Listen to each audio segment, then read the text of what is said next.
A boy and his superstitious grandmother, women who aren't quite what they seem, children turning into mice. All this can mean one thing. We're comparing the witches on this episode of Retro versus Remake.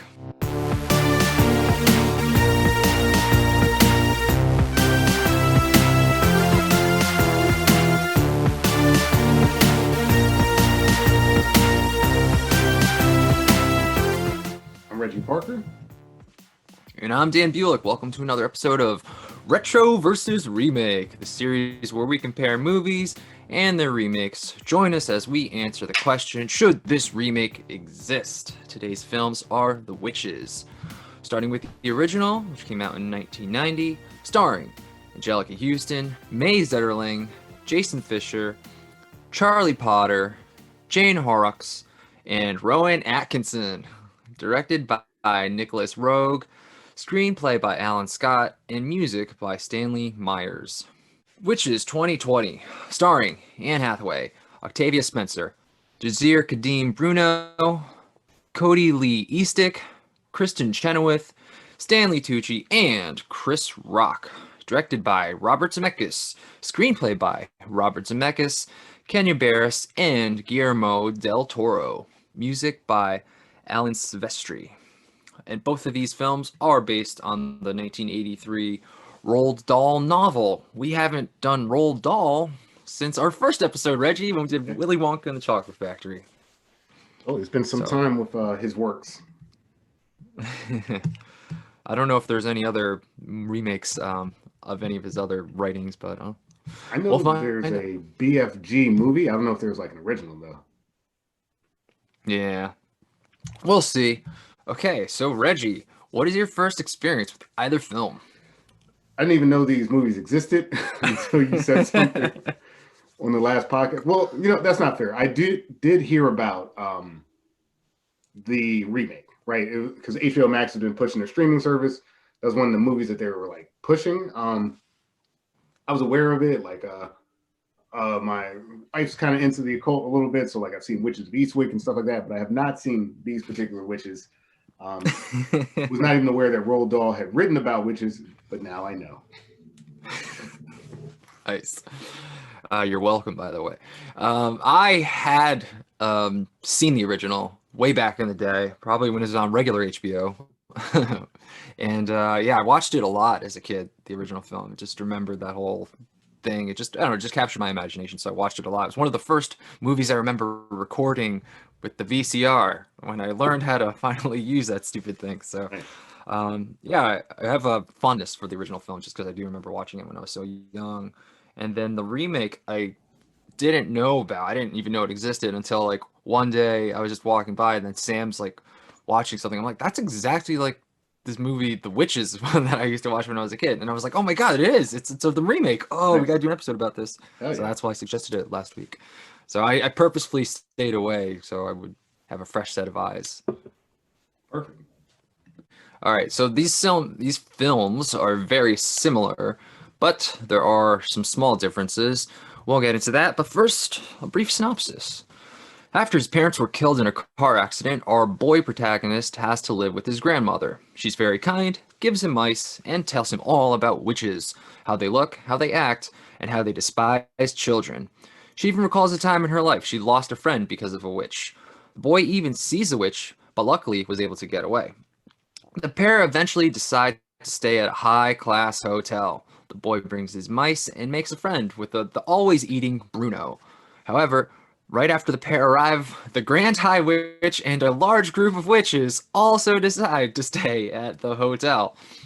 The boy decides to do some mouse training in a ballroom, but hides when the Grand Witch and all her witches gather.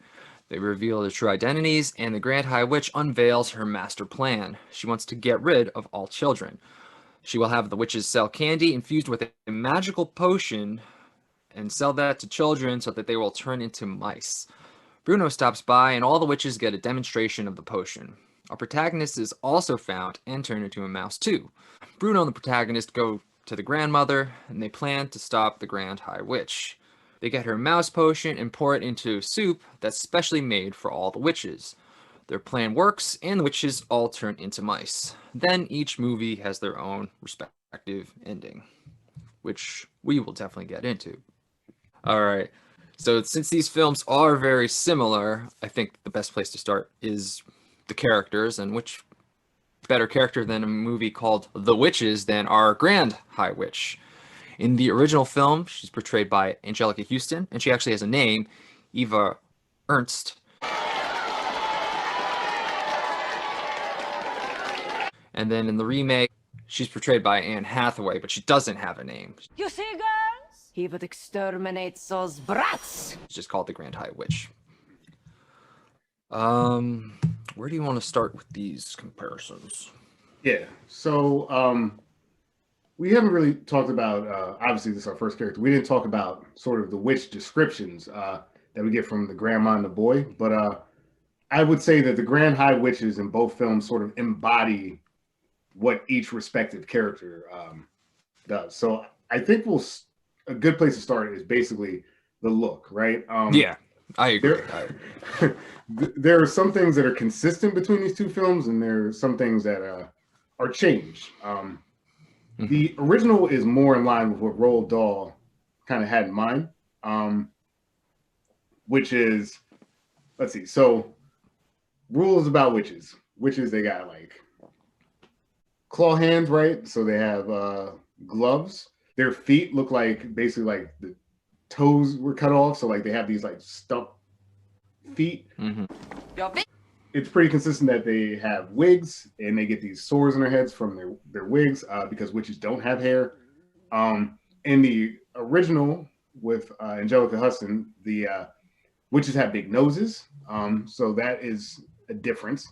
And an effect that I actually liked in this original movie, the witches have this sort of purple hue to their eyes. So if you're looking close enough, you'll see like this tinge of purple. And that is very apparent when we see Angelica Huston's kind of big reveal in the film, where she's got this like black velvet dress that she wears, very much in line with some of the characters that she's played in the past. She's been our Morticia Adams in the past, so she's right. handling that.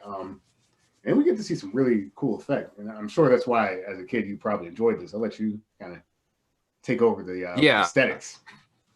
Sure. As the Grand High Witch, she looks a little more of a traditional witch than all the other witches, and they did a great makeup / prosthetic job of what they did for Angelica Houston. Just like she like has this like creepy old shriveled face with like an elongated nose, and it's just like covered her whole head in makeup. She's got like a hump attached to her now, and then it's like, you know, she's kind of wearing not too low cut, but it's somewhat low cut her top, so it has to go down like the makeup job, so it's not just her face, it's like kind of the upper part of her torso as well.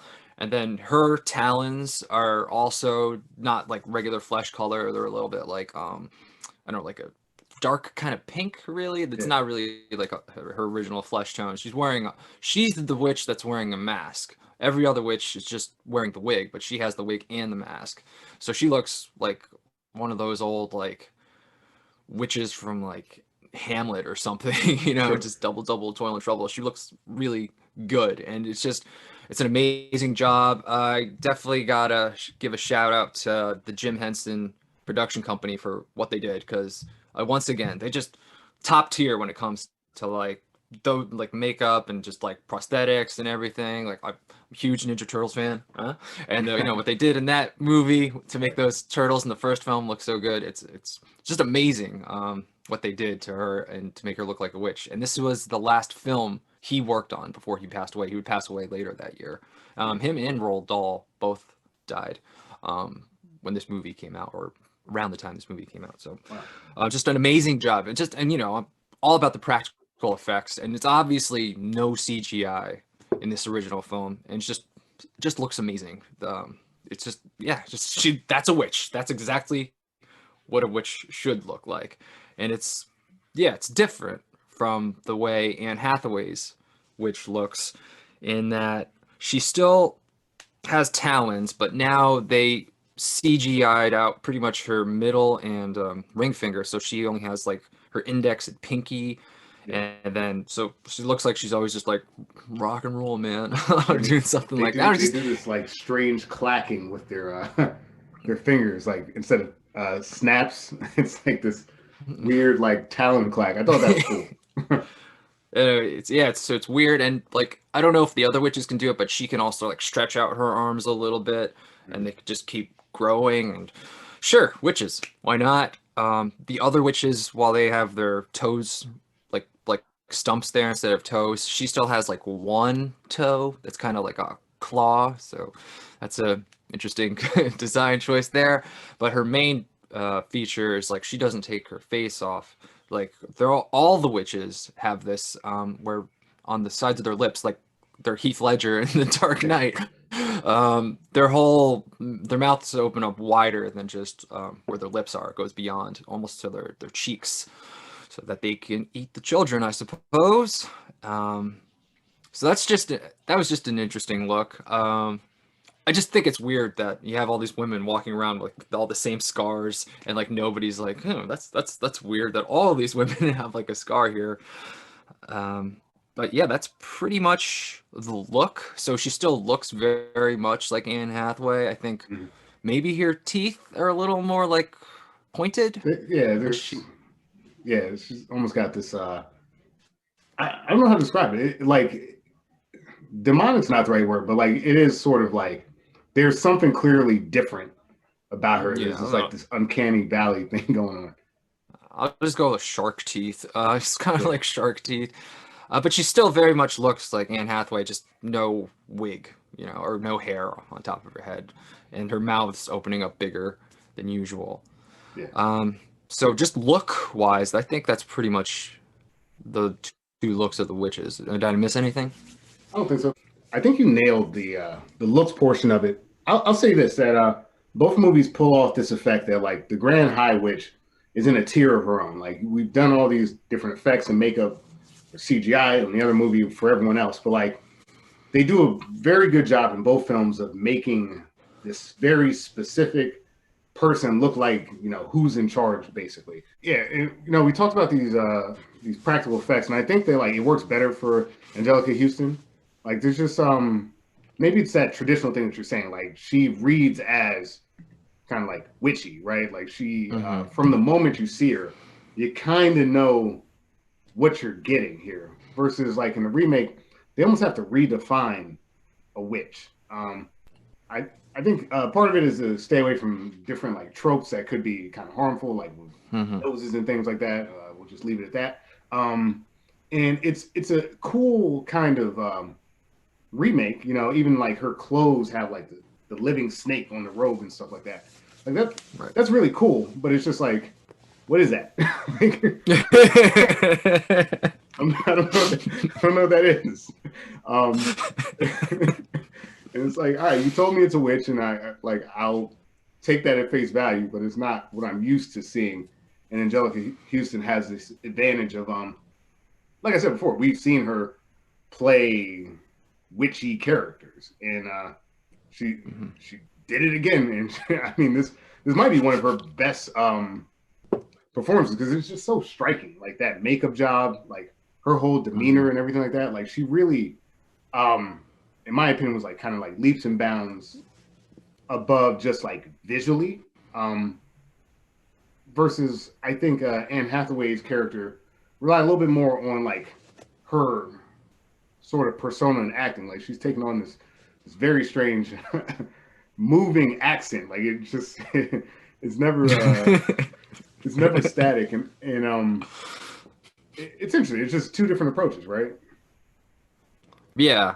Um, I guess Anne Hathaway just has to kind of convey more that she's a Grand Witch just for the performance alone because she doesn't have that look. I mean, it's just such a great look that Angelica Yeah. Houston has. So she has to kind of convey it by just the way she talks to the other witches and just how she's commanding the room and everything. And yeah, you're right, that accent. Uh, Anne Hathaway, she's a pretty good actress overall, but sometimes when she has a lot of movies where she has an accent. Sometimes it's just like, why are you doing so many movies where you have an accent? It's Yeah. like I, it's a little distracting sometimes. I think the Yeah, highlight then but scene. No, Sorry. I think the What's that? highlight scene is that garlic, like her garlic. Girl, garlic, garlic. Like, hey, Yeah. if you're gonna do a crazy accent, lean into it. That was really cool. Um, but I mean, there's also some slight differences with her powers. Like I said before, like Anne Hathaway can stretch her talons as long as I don't know, as long as she needs to, apparently. And then she could also fly. That's a big thing that we didn't see. And I don't think that she has any other powers. Nothing, yeah, nothing too pronounced, like you said. The flight. I think there's a bit of Oh wait, I'm sorry. There was one thing I missed. They can smell children, witches in both films, but while Angelica Houston has the prosthetic nose, Anne Hathaway is just when she's smelling for the protagonist, her nose starts to grow and yeah. in this CGI way, and it doesn't look great. I don't think it looks great. There's they went with width over length, which is it's Mhm. fine. And you know the power is it's interesting because as you mentioned, it's sort of ill defined, but we know she can sort of fly. We know that she can make herself kind of bigger or longer, whatever the situation calls for. So I felt that what the remake does well is one. I think that the design itself is actually kind of cool and modernized. Again, I don't necessarily read it as witch, but like it's a interesting kind of take on that, getting away from like the old sort of witchy tropes. And I think that it works well when she's really just kind of like sharing that screen time by herself. Her face is getting bigger, her expressions are just out there. I think that she's really good at just like when her powers are on, being the witch. Like we mentioned, the accent is like all over the place, so it's kind of funny. It's kind of like off-putting because I'm like, what? I don't. It's hard for me to to hold on to that character versus Angelica Houston, who I think just I don't know, like you didn't have to tell me she was the Grand High Witch, right? Like you just saw her, like, oh yeah, that's her. like like she clearly in command. Um, she also, she's got this like uh accent going on, but like it doesn't matter what she says. It's just like it's the way she carries herself, and Right. it's a very powerful performance in that way. That I really can't recall too many words that she said, maybe besides like the potion, but like just I knew just there she is. That is the Grand High Witch. That's how I had it in my head, and here it is, live and in person. I thought that was really cool. Yeah. Just yeah, she gives a great performance. I'm gonna get into that in a second. So overall, the prosthetics, I think, look of Angelica Houston, just I think I like that look a lot better. I appreciate what the remake did because they are trying to kind of reinvent it. But I just thought it was weird that all the witches had the scarring thing. Maybe if it was just Anne Hathaway who had it, that way that can kind of like, separate her a little bit more from all the other witches. Like she has the extra toe. Maybe she's the only one with the mouth that can open up that wide. I don't know. But it's they tried, but you just can't top that original. I just really like that look and what they did. And Jim Henson, oh man, so good. Yeah. But going to the performance now, yeah, I guess I'll just kind of focus on in that ballroom scene when they're all full out witches and everything. I demand maximum results. So, It's great what Angelica Houston does in that scene because she kind of is just very sort of casual in the way she kind of carries herself. Like the whole movie, she does have this like presence about her. Like everybody's just like fixated on her. Like who is she? Like who's this woman? Like she just has like this aura and it's just like very, I don't know, like dominant or something, for lack of a better term. But she's just yeah.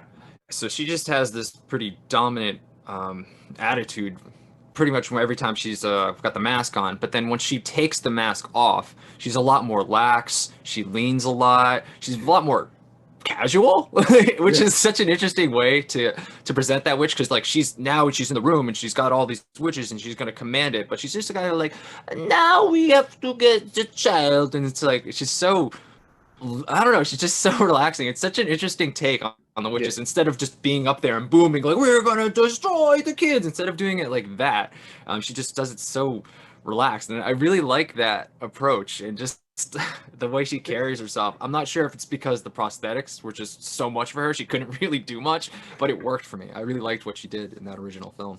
I think you're right, and maybe it is because of the prosthetics, but like even with that, just the choice, it's like, all right, I'm taking off the mask. I'm not doing that. I don't have to hide anymore. Okay, ladies, we got a kids problem, and I don't feel like you're doing your job. And I think also the way the women in the movie are reacting to her is Yeah. part of it too.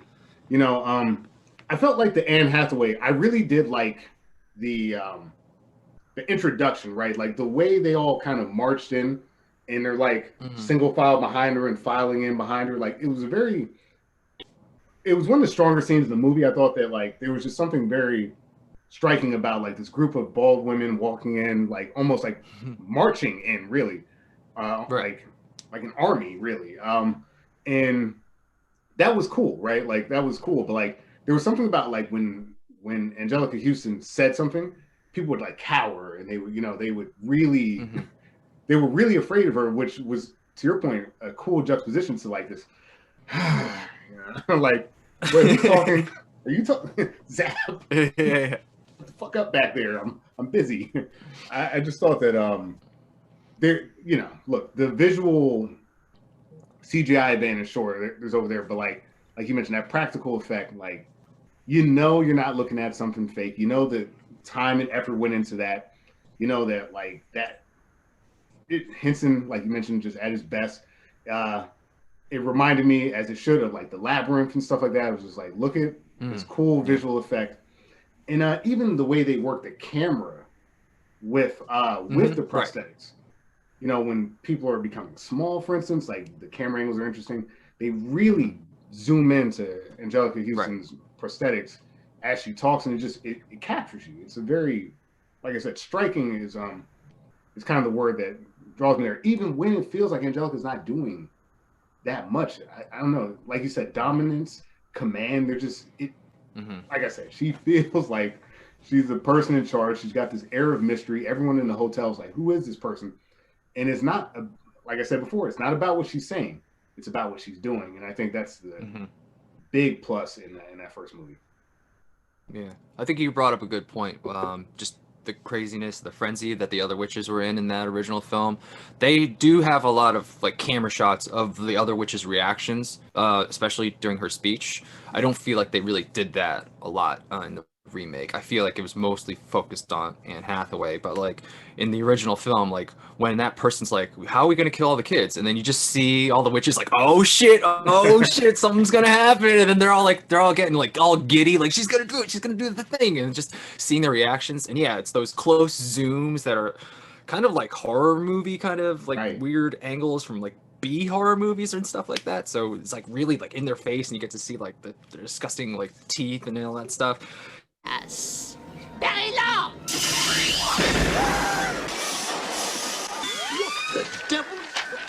And it was just yeah, just like you felt like you were there like with them, like in that frenzy, like what's she gonna do? Oh, she's gonna fry her. Oh, okay. So it's like really cool just like to have all their reactions and then just to see how giddy the other witches are. And I feel like they didn't really do that too much in the remake. No, I think that the remake is, and you know, rightfully so. You know, star power in sort of modern movies. Hmm. They're focused on their look. We got Anne Hathaway. We paid Anne Hathaway money. We're gonna do Anne Hathaway stuff and like in a good way. She's chewing up scenery. Like Hmm.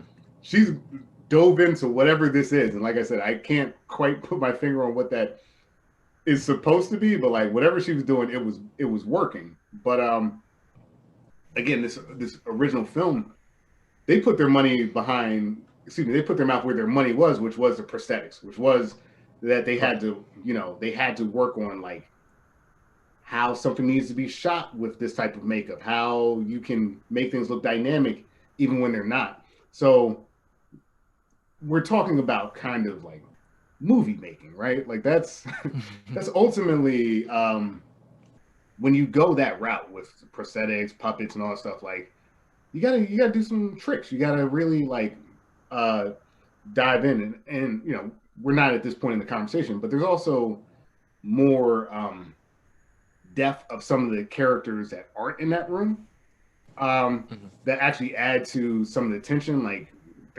the way it's set up in the original film, that door, it's a thin door between them and like society, and like that feels more apparent there. So as all this noise and craziness and this the yelling's happening, I'm like, dude, is someone gonna like walk in? Like what? Like you're worried about that. I wasn't worried about that with Anne Hathaway. You know, Mhm. honestly, I wasn't even that worried about like the kid, because even the way the kid was set up in that room wasn't the same. Like Right. this, the original film felt like there was tension for people that weren't kind of like the main characters, versus this remake where it was like it was pretty singularly focused, like we mentioned, on like Hathaway and what she was doing, and I felt like it took some of the tension out of that scene for me. Really, to me, there wasn't really much tension at all in that scene. It was more like this visual kind Mhm. of feast. And Right. I don't know. There's again, we're making a movie. We're talking about these sort of interpersonal connections and stuff like that. Like the original film just Mhm. feels like I got to be worried about that kid. I got to be worried about the women in the room. It's like this is the scene feels like there's more depth, in my opinion. Fair enough. Um, don't really have much to add about that scene or just their performances in particular.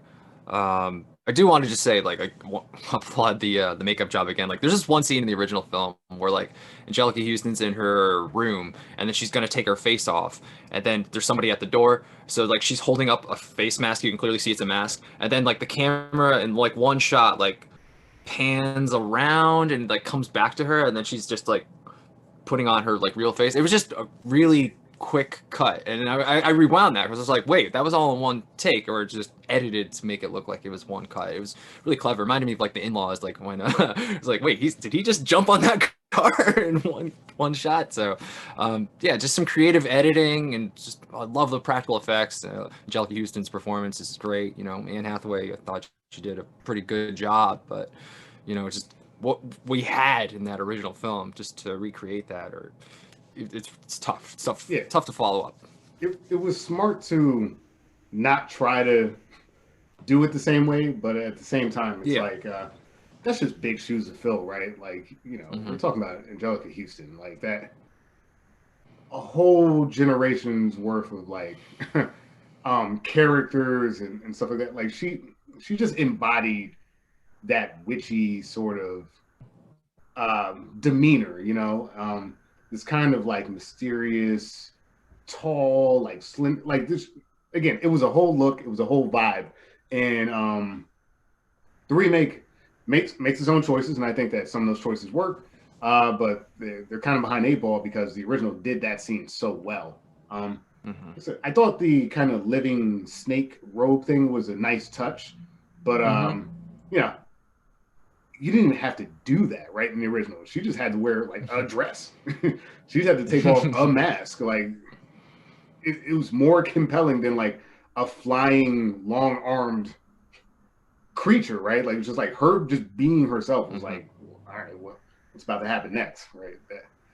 That's hard to pull off, and you know, points to the original for that particular character and scene. Even though Anne Hathaway did a good job. Yeah, she did a good job, but definitely better in the original. Yep. I'll leave it at that. I will give the remake this though. When Anne Hathaway fries that witch, it looks a lot better than the original film. Yeah. While the original film has great practical effects, the animated effects of lasers and lights, you know, you let it slide because the prosthetics look so good, but it definitely didn't age well when she has to fry that other witch in Yeah. the original film. That The, pink light. Beep. Oh, that was weird. Okay. yeah, that's a good point actually. And maybe we'll talk some more about effects as we go because I have some Yeah, opinions I'm about sure we will. that. Yeah. Hmm. I'm sure we will. Anything else about the witches or the head witches, or should we move on to other characters? Now we can move on. Okay.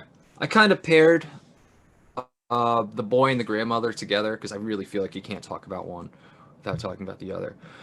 All right. In the original film, May Zetterling as Helga Evesham.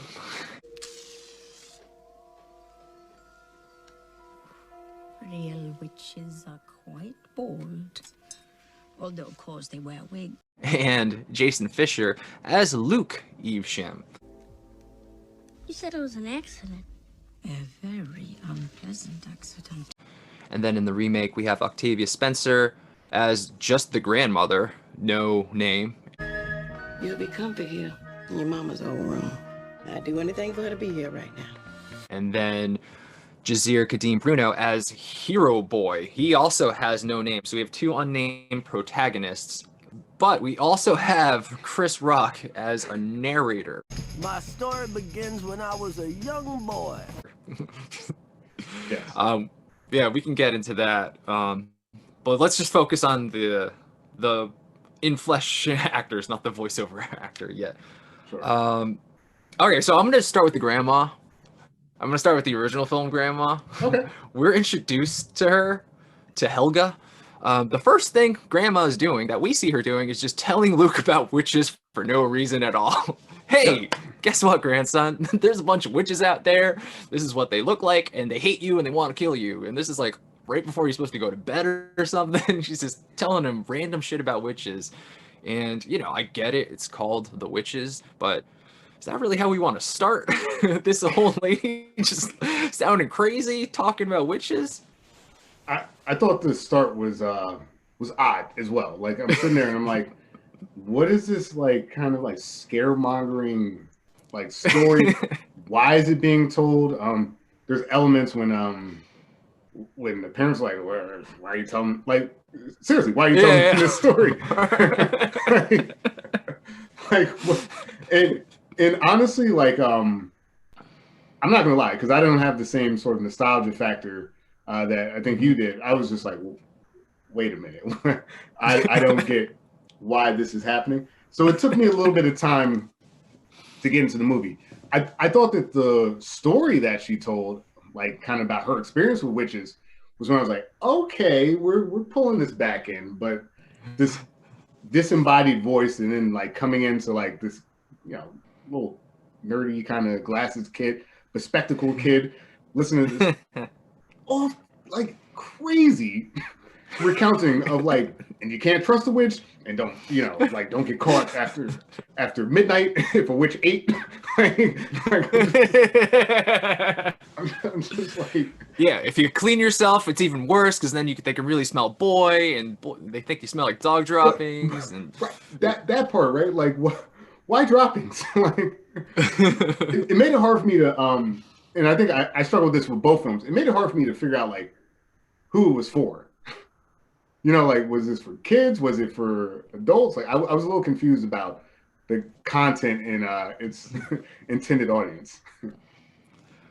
well, I think it's made for kids because I loved it as a kid, but I always missed the beginning when I watched it as a kid, and now rewatching it as an adult. Yes, it's very shocking that the first thing you see Grandma do is just randomly telling Luke, you know, for no reason. It's not like he saw a witch. He didn't bring up witches at all. It's just nighttime story, I guess. That's how they're kind of getting away with. This is a bedtime story just to help you sleep. Yeah, the scary thing that I'm saying is real.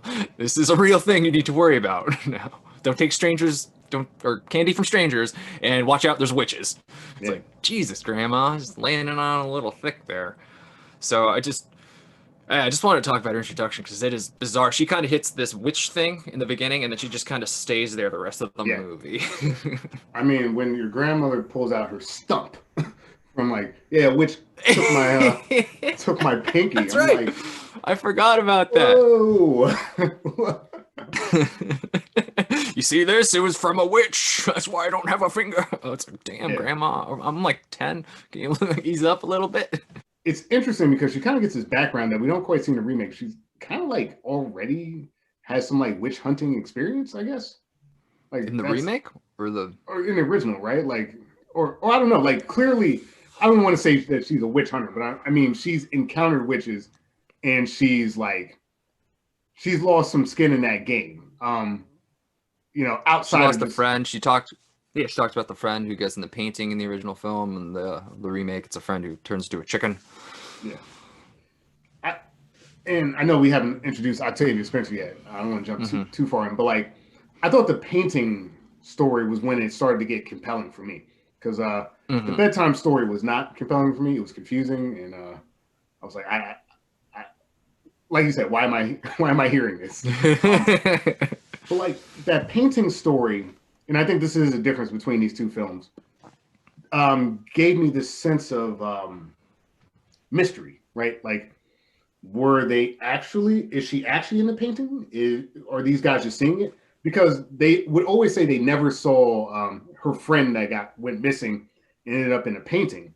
They would always say Hmm. that like we never saw it move, but you know one day you wake up she's not there or she's feeding chickens, and I was just like, okay, like is this real or is this like something that's in your head, right? Like there was a bit of that mystery versus in the remake, you turn somebody into a Okay. chicken, you turn somebody into a chicken, you know.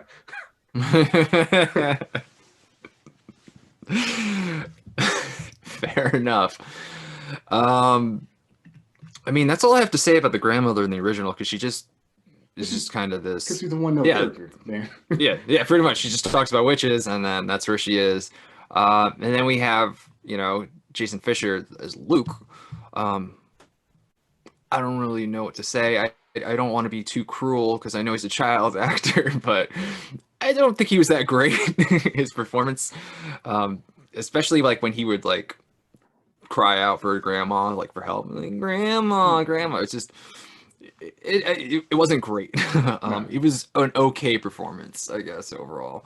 yeah. This is an aside, kind of, but like when the credits were rolling, because I was watching with Pre, and I looked his name, I read it completely wrong. I was like, "Who's Jossen Fisher?"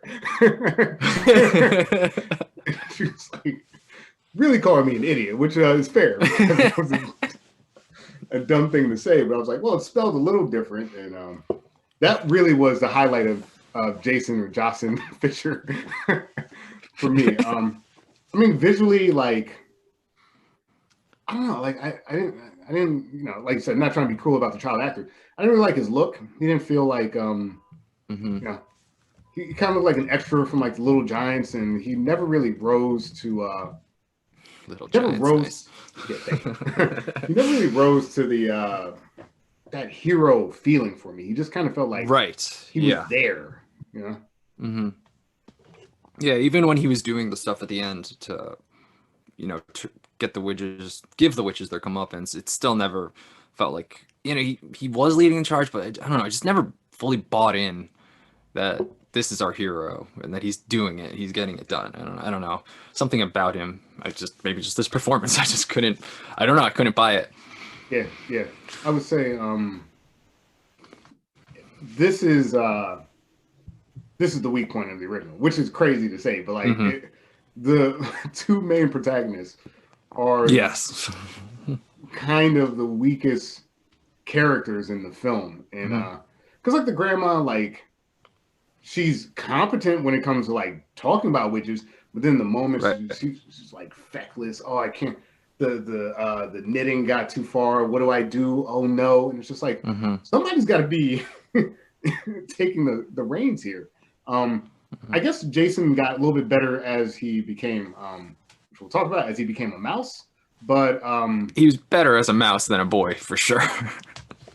but I don't know. Even like the mousy parts in the original, to me, I wasn't really loving them. You know, like I think you're Yeah. right. I think it's the voice, it's the demeanor. He just didn't strike me as hero boy, as it were. You know, Hmm. versus Yeah. the He looks like remake. he'd be great. I was gonna say he looks like he'd be great cast as friend who always has bad allergies. He looks like Yeah, that's just his look, man. yeah. Just, just a guy like, and now I am being cruel. A guy's like looking for like ointment at summer camp. You know, like that character. Yeah. I don't know, like Yeah, yeah. And like oh sorry. no, go ahead. Yeah, I was just gonna say like there's no real depth to their characters. You know, I'll start at the beginning, like, his parents die, and like we see him when he has parents, and we see him when his parents pass away in the car accident.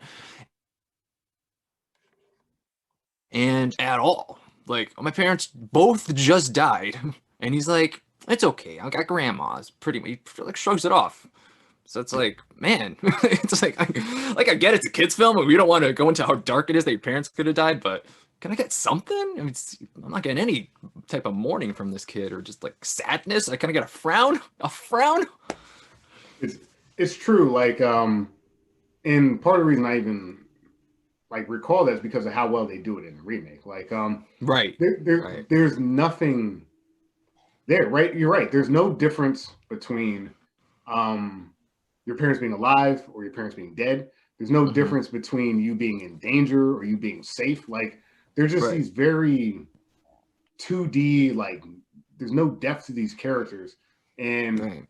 I like, I almost pushed him aside in my brain as I'm watching the movie. I'm like, oh yeah, the kid's gonna do whatever he's doing. Like, I wonder what Angelica Houston's doing. Or you mentioned in the breakdown like Roman Atkinson's in the movie. I'm like, he has more intrigue Yeah, than our main character, and it's I can't wait oh, to talk about his character. oh, I can't wait either. But yeah, like I don't know, like I struggle to find more to say because there really isn't much to say. Yeah, I, I just agree with you. They are definitely the weakest point in the original film, which is kind of flipped, I would say, in the remake. So once again, we have, oh, I just lost the name. Sorry. We have Octavia Spencer as grandmother and Jazir Kadim Bruno as Hero Boy. That's how he's credited in the credits, or at least on Wikipedia. And yeah, I'll just start kind of where we kind of ended it, like when the parents die. Like that's how we are introduced to the hero or protagonist. He's Right. just upside down. Like you could tell something's off because like he's in the car, but the snow is going the opposite direction that it should be falling, and then the camera like rights itself, and then you see that he is upside down in a car accident, and then yeah, you don't need the parents. So let's just start off the movie with them already passed away. We're not starting off with grandma talking crazy shit. Oh, No, yeah, grandma has to figure out how am I gonna help this boy? Because like he's at the lowest point in his life right now, right? Got to pull him yeah, out of the depths of despair. That's grandma. That's what grandma should be doing. That's what grandma does in this movie. She does everything she can to try to just pull him out of that depression. And it's gonna be rough, but at least you got to eat something. She plays some music for him. She makes her finest chicken, or I forget. yeah. She cooks something Chicken, for there's him. cornbread at some point. It's yeah, it works. Yeah, yeah, and then his performance is great because his parents just died. He just looks completely miserable. Like he's just completely numb to everything. He's just like, I don't care anymore. My parents are dead. Like I don't want to eat. I'm just gonna sit here. I don't care that you're playing music. I don't care that you made me the best food. I don't care at all. And then he's able to convey that, and he did so much better than what we saw in the original. Just conveying that sadness, that loss. I thought he did a really good job. Yeah, I think that in terms of sort of at first I was kind of on the fence because like I'm hearing this like Chris Rock narration, right? And Right. I turn over to my wife and I'm like, do you think like I was like, is this one of those situations where you think Chris Rock's gonna be narrating this boy's life, or is this like kind of those one and done type of scenarios? Um, and it's kind of a mixed bag actually, but Hmm. if you're going to do an insane introduction to witches, the Chris Rock one is definitely preferable because, like, Yes. you've got like this sort of classroom setting, a bunch of kids, and like you don't see him at all, but you see the slideshow, and he's like, and this is Right. what witches do, and their noses and their claws, and I'm like, okay, it's interesting. And then like juxtaposition that, so like you said, him narrating this like kind of scene where it's like he's upside down in the car, and Chris Rock's like, I was wearing my seatbelt, my parents weren't. Whew. Right? That's Yeah. rough. That is rough. Even when Jazir, when the firefighters are taking him out of the car, he's like screaming and reacting, and you get that juxtaposition to, like you mentioned, the next scene with his grandmother, where he's just like he's numb. There's nothing left, and Chris Rock makes a reference that at some point she gets him to start kind of living again, and it just builds up those two characters so much just better. You care about them. You really care about the Yeah. grandmother. Like really. Yeah. Octavia Spencer's Like there's phenomenal. yeah. Because like she's all he has left now, and then she's finally gotten through to him, and then they're finally having fun, and then like there's one scene where they're dancing, but then she starts coughing a little bit, and then just the look of like terror on his face, just like uh-oh, don't tell me this is gonna happen again. You're just like no no no, nothing happened to grandma, okay? We need this to last, this relationship right here. So yeah, you are really rooting for them early on. Absolutely. And there's illusions. This is kind of a period piece isn't the right word, but it's kind of a period piece. Like this is like I've got this pegged around like the 60s, maybe early 70s. I think they said 68. Okay. I think it might have even been outright stated. Yeah, 1968. Yeah. Which is cool. Like it doesn't really matter when it is, to be honest, but like you get some cool costume design and stuff like that. And I thought that came into play when they went to the hotel at some point. But I just thought that Octavia Spencer really shone in this role. And to your point, that first scene where she's dancing and he's not dancing, I was like, okay, there's some heart in this role. There's some depth Right. here. And like you said, when she wasn't feeling good, like, oh shit, like we get again our second intro to witches because Chris Rock already said, look out for witches. And then you've got this shady character outside the house that's basically placed a curse or a hex on her, and it kind of moves the movie along to we're like, okay, now this is why we're going to the hotel. And like both films have that, but it matters more in this remake because we're not just worried about like the kid, right? We're worried about her. Right. And I think that's important when you only have, like you mentioned, one person left of authority and you're that young. That's a lot. Yeah, it's funny too because in the remake, she starts having some coughing fits, but nothing too serious where she like needs a doctor or goes to the hospital. In the original, she faints or something happens, and then like a doctor comes to the house, and I wasn't worried for like 1 second or anything because like you barely know the relationship between the kid and the grandmother, and it's like again not to crap on him, but the kid's reaction, "You'll be fine, grandma." It's like, all right, if he's not worried, I'm not worried, man. So it's just it's just a much better, much more solid foundation between the boy and the grandmother in the remake for sure. Definitely one of the best parts of the remake and one of the strongest parts. Complete reverse from the original. And with like the her backstory with the witch, like okay, we don't get the stump, right? But we get like this direct contact, right? Like she had a friend, they're walking back, and she's kind of got her signature line about lollygagging, stop lollygagging and stuff. And like we see direct witch activity. This kid just became a chicken, and like what? And like she was pretty close to being chickenified or whatever they were saying herself. And like I just think that it's much more direct. Although I kind of preferred the story in the original of the painting because I thought that magic was more interesting to me. It was like ill-defined and kind of like, I don't know, being cursed in a painting is both are bad, but like the painting thing felt like Seems mysterious. That seems really terrible. I don't know. Yeah, right? I wouldn't want to be trapped in a painting, man. Like how does that work? Like the chicken thing kind of how bad is it? Because we realize as it's more consistent because witches are turning things into animals. Right. Like apparently being an animal isn't that bad. So like the painting thing was until when they have to eat you. Yeah, that's true. That's like I was thinking about that the whole time when that girl turned into chicken. Like, oh my god, her family's gonna eat her. This is so fucked up. Yeah. No, you're right. You're right. But I don't know. Like the choices that they made the story more personal is what we're getting at. And the Octavia Spencer and Jazeer sort of combination. It's just, I mean, it's not.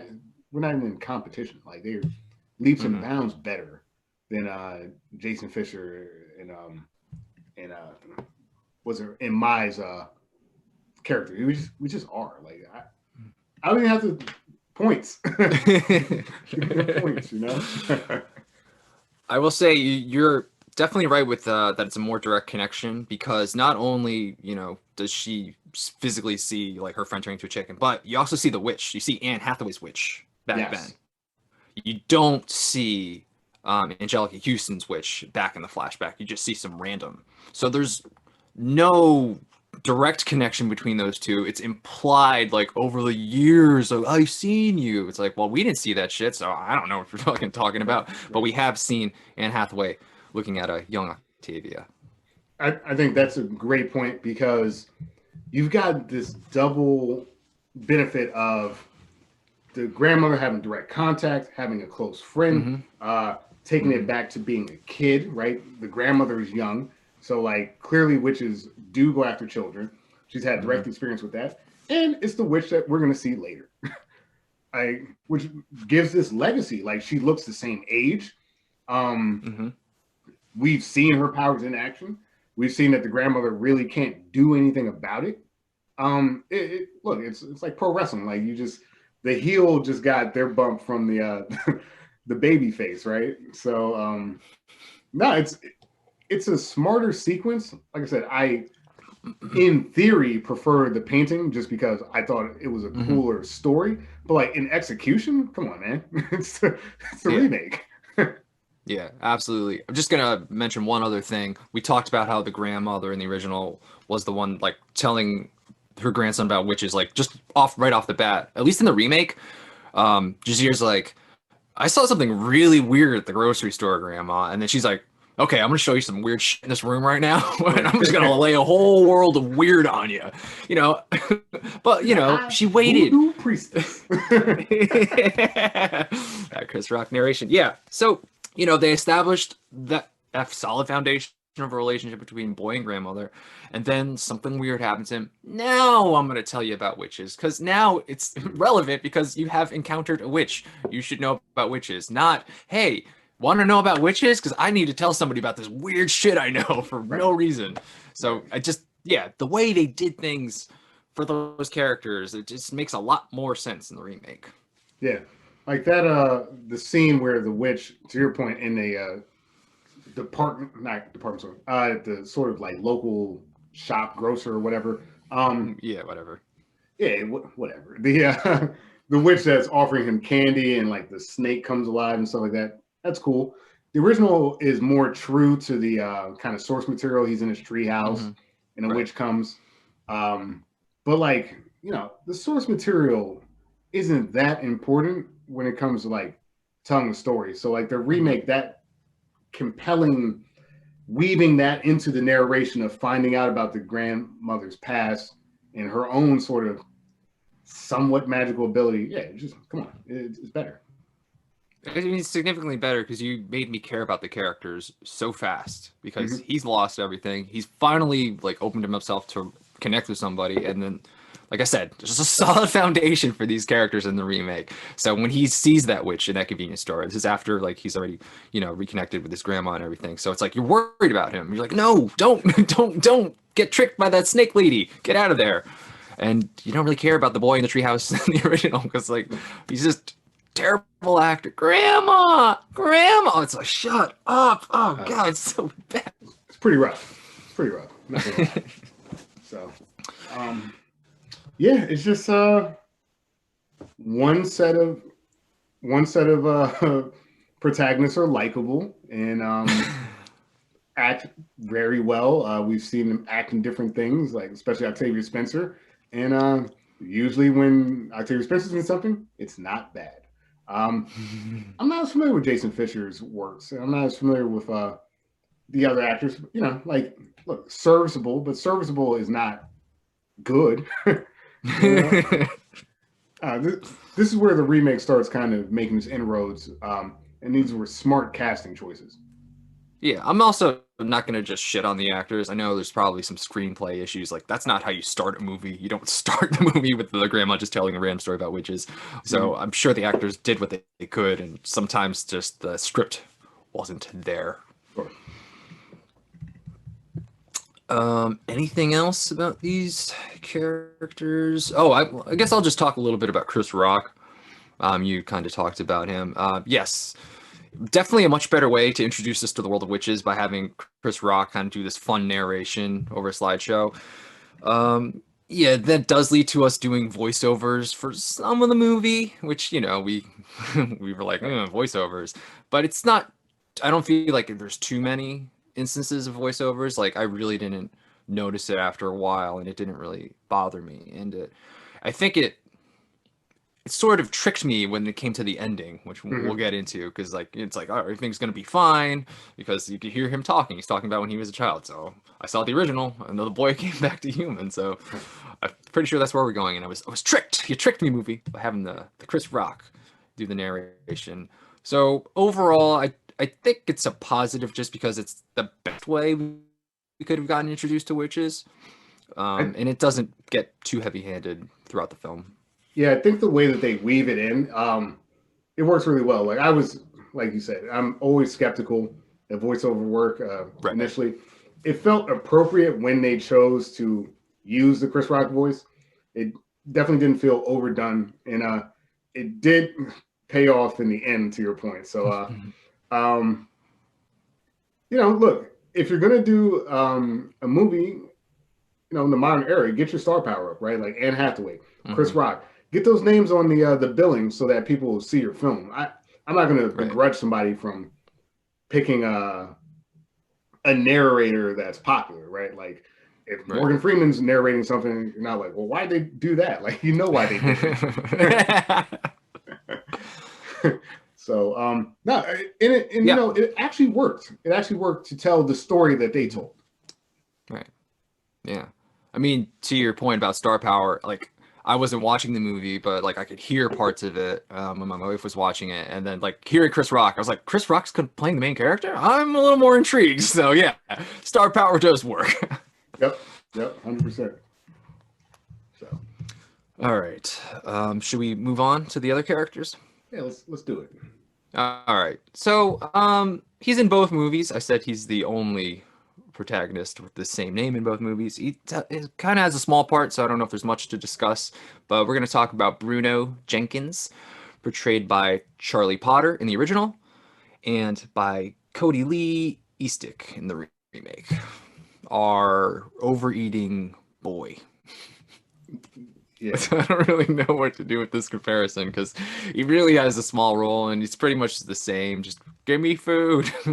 yeah, he's not a character with much depth. I would say in the original we get a sort of better and more kind of pronounced introduction to the character, like the Jason Fisher's hero boy kind of interacts with him for longer in the film, so we get some personality and background. Versus like the remake, I felt like it was kind of like walking down the hallway, like, "Hey, who are you? I'm Bruno Jenkins." Okay, like,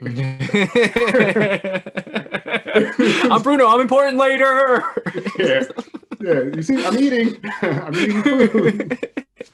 So, I mean, this will probably be our shortest conversation because there's not much there. Like, look, he's No. kind of like a classic Roald Dahl overeating boy character. Kind of Right. He's pretty much Augustus. yeah, Yeah.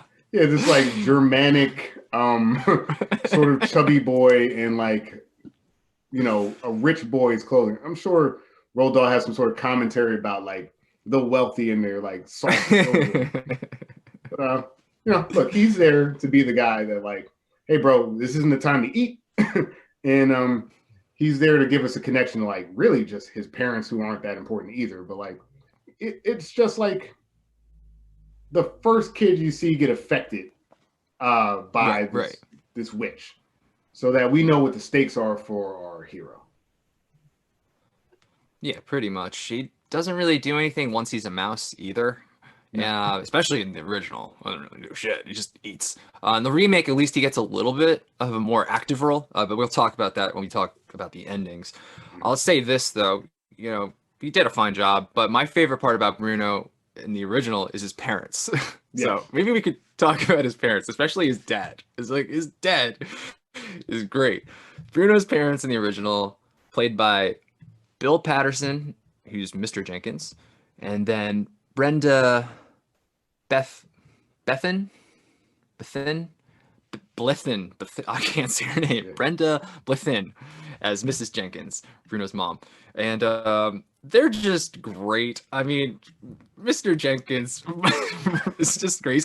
First off, he's got this really thick Scottish accent. It's like really chewing up his lines. I love it. Yeah. And he's totally enamored with Angelica Houston's Great High Witch. He's like always trying to talk to her, chat her up, just any way he could talk to her.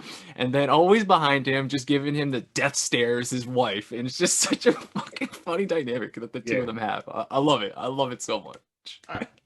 Again, that's just feels like, and this is such a minor character, but like that feels like Angelica Houston's strength, right? Like men of all sorts are just like, wait a minute, what's going on over here? Even with your wife, like a step away from me, was like, look, I don't know what you want from me. Like she came in, she's wearing the dress, she's got the look. Man. What am I supposed to do? I'm just a man. Look at what she's wearing. Look at it. Yeah. It's like, it's not like, look what she's wearing. It's like a full length, like formal gown. It's like, oh my goodness. It's that drawing power, man. And you're right. He's so good. Like when he reacts to finding out his son is a mouse, he's just like, the fuck out here. Like, I don't know. He was great. To your point, I don't have much else to say because I can't do the accent. But I mean, and then like even at dinner, he sees like all the like Angelica Houston. What kind of soup is that? It's cress soup. Oh, I want the cress soup. I just love the way he says cress soup. Yeah. It's so fucking fun. No, you go back and you tell the chef to make them one more a cress soup. It's just so fucking good, man. Yeah. He's phenomenal. He's one of my favorite characters in the original film. Yeah, no, he's a great character. He's a great character. I guess, I'll bring him up because he's funny and like just the wife, just that death stare she gives just makes it even funnier. And yeah, they're memorable characters and completely forgettable in the remake. It's like, wait, Bruno's parents are even there? It's like, I barely remember them. They're there for like to scream. Yeah. Just especially the dad. Like I don't remember seeing the dad until dinner. Yeah. Yeah. I kind of remember him when she kind of opens the purse and like he comes out, but like he didn't really say. Again, it's just kind of like reaction, you know. I don't know. Yeah, Bruno feels like an afterthought, even more so in the remake. I'm not sure why that is. And you know, I guess we might as well talk about the other mouse because like that's not in the original film, so we might as well just bring it in here. Yeah, we could do that. I was sorry. Okay. I was just gonna say one more thing about Bruno's parents. I really like them. I remember when Bruno's when they meet up with the grandmother, and she's like, "Where's your parents? I gotta take them to your room." Well, actually, now they're out for cocktails, and he knows exactly what type of drinks they drink. They always drink at the same hour. Or just, I don't know, something. Just knowing those details about his parents just makes them so interesting to me. Yeah. I need to know more about Bruno's parents, please. Sorry, I love those characters. Go on. They're great characters, and even like his mother kind of like admonishes him, like she's like, "You've been sneaking food," you know, like it's just. You're right for characters that aren't in the movie long and really aren't like super important. You know, they're like you mentioned, they're more memorable than our protagonists. So I enjoy talking about them. You know, we just don't get that in the remake, and I think it's because they made this choice to have. So the hero boys mice in the first movie are William and Mary, which is a great reference. I love it. In the remake, it's Daisy. There's one mouse, and unexplained. I don't understand. Daisy can talk. She was a girl at some point, and unlike these other characters who are actually children that have voices, this one's voiced by Kristen Chenoweth for some reason, and I don't I don't get it. So, sounds like you really like this edition, Reggie. Yeah, so let's go into her history just a little bit. This is when I guess she's revealed when Bruno first turns into a mouse, because our young protagonist is just watching and he's got Daisy with him, and then Bruno turned into a mouse and they're gonna crush him, and then she's like, I gotta do something. He's like, you can talk, and then that's what we all said when we were watching. She can talk, like Right. that's weird. So she goes, she saves Bruno. The protagonist turns to a mouse. She goes, saves him, and then we kind of told a little bit of backstory. It's okay. I'm an orphan, so you don't have to feel bad about me. It's like, okay, I guess I don't have to worry about you the rest of the movie, and you really don't because she doesn't really do much after that, and. Yeah, that was a funny point though. Why is Kristen Chenoweth if she's supposed to be a kid too? I don't know. That's such a bizarre choice.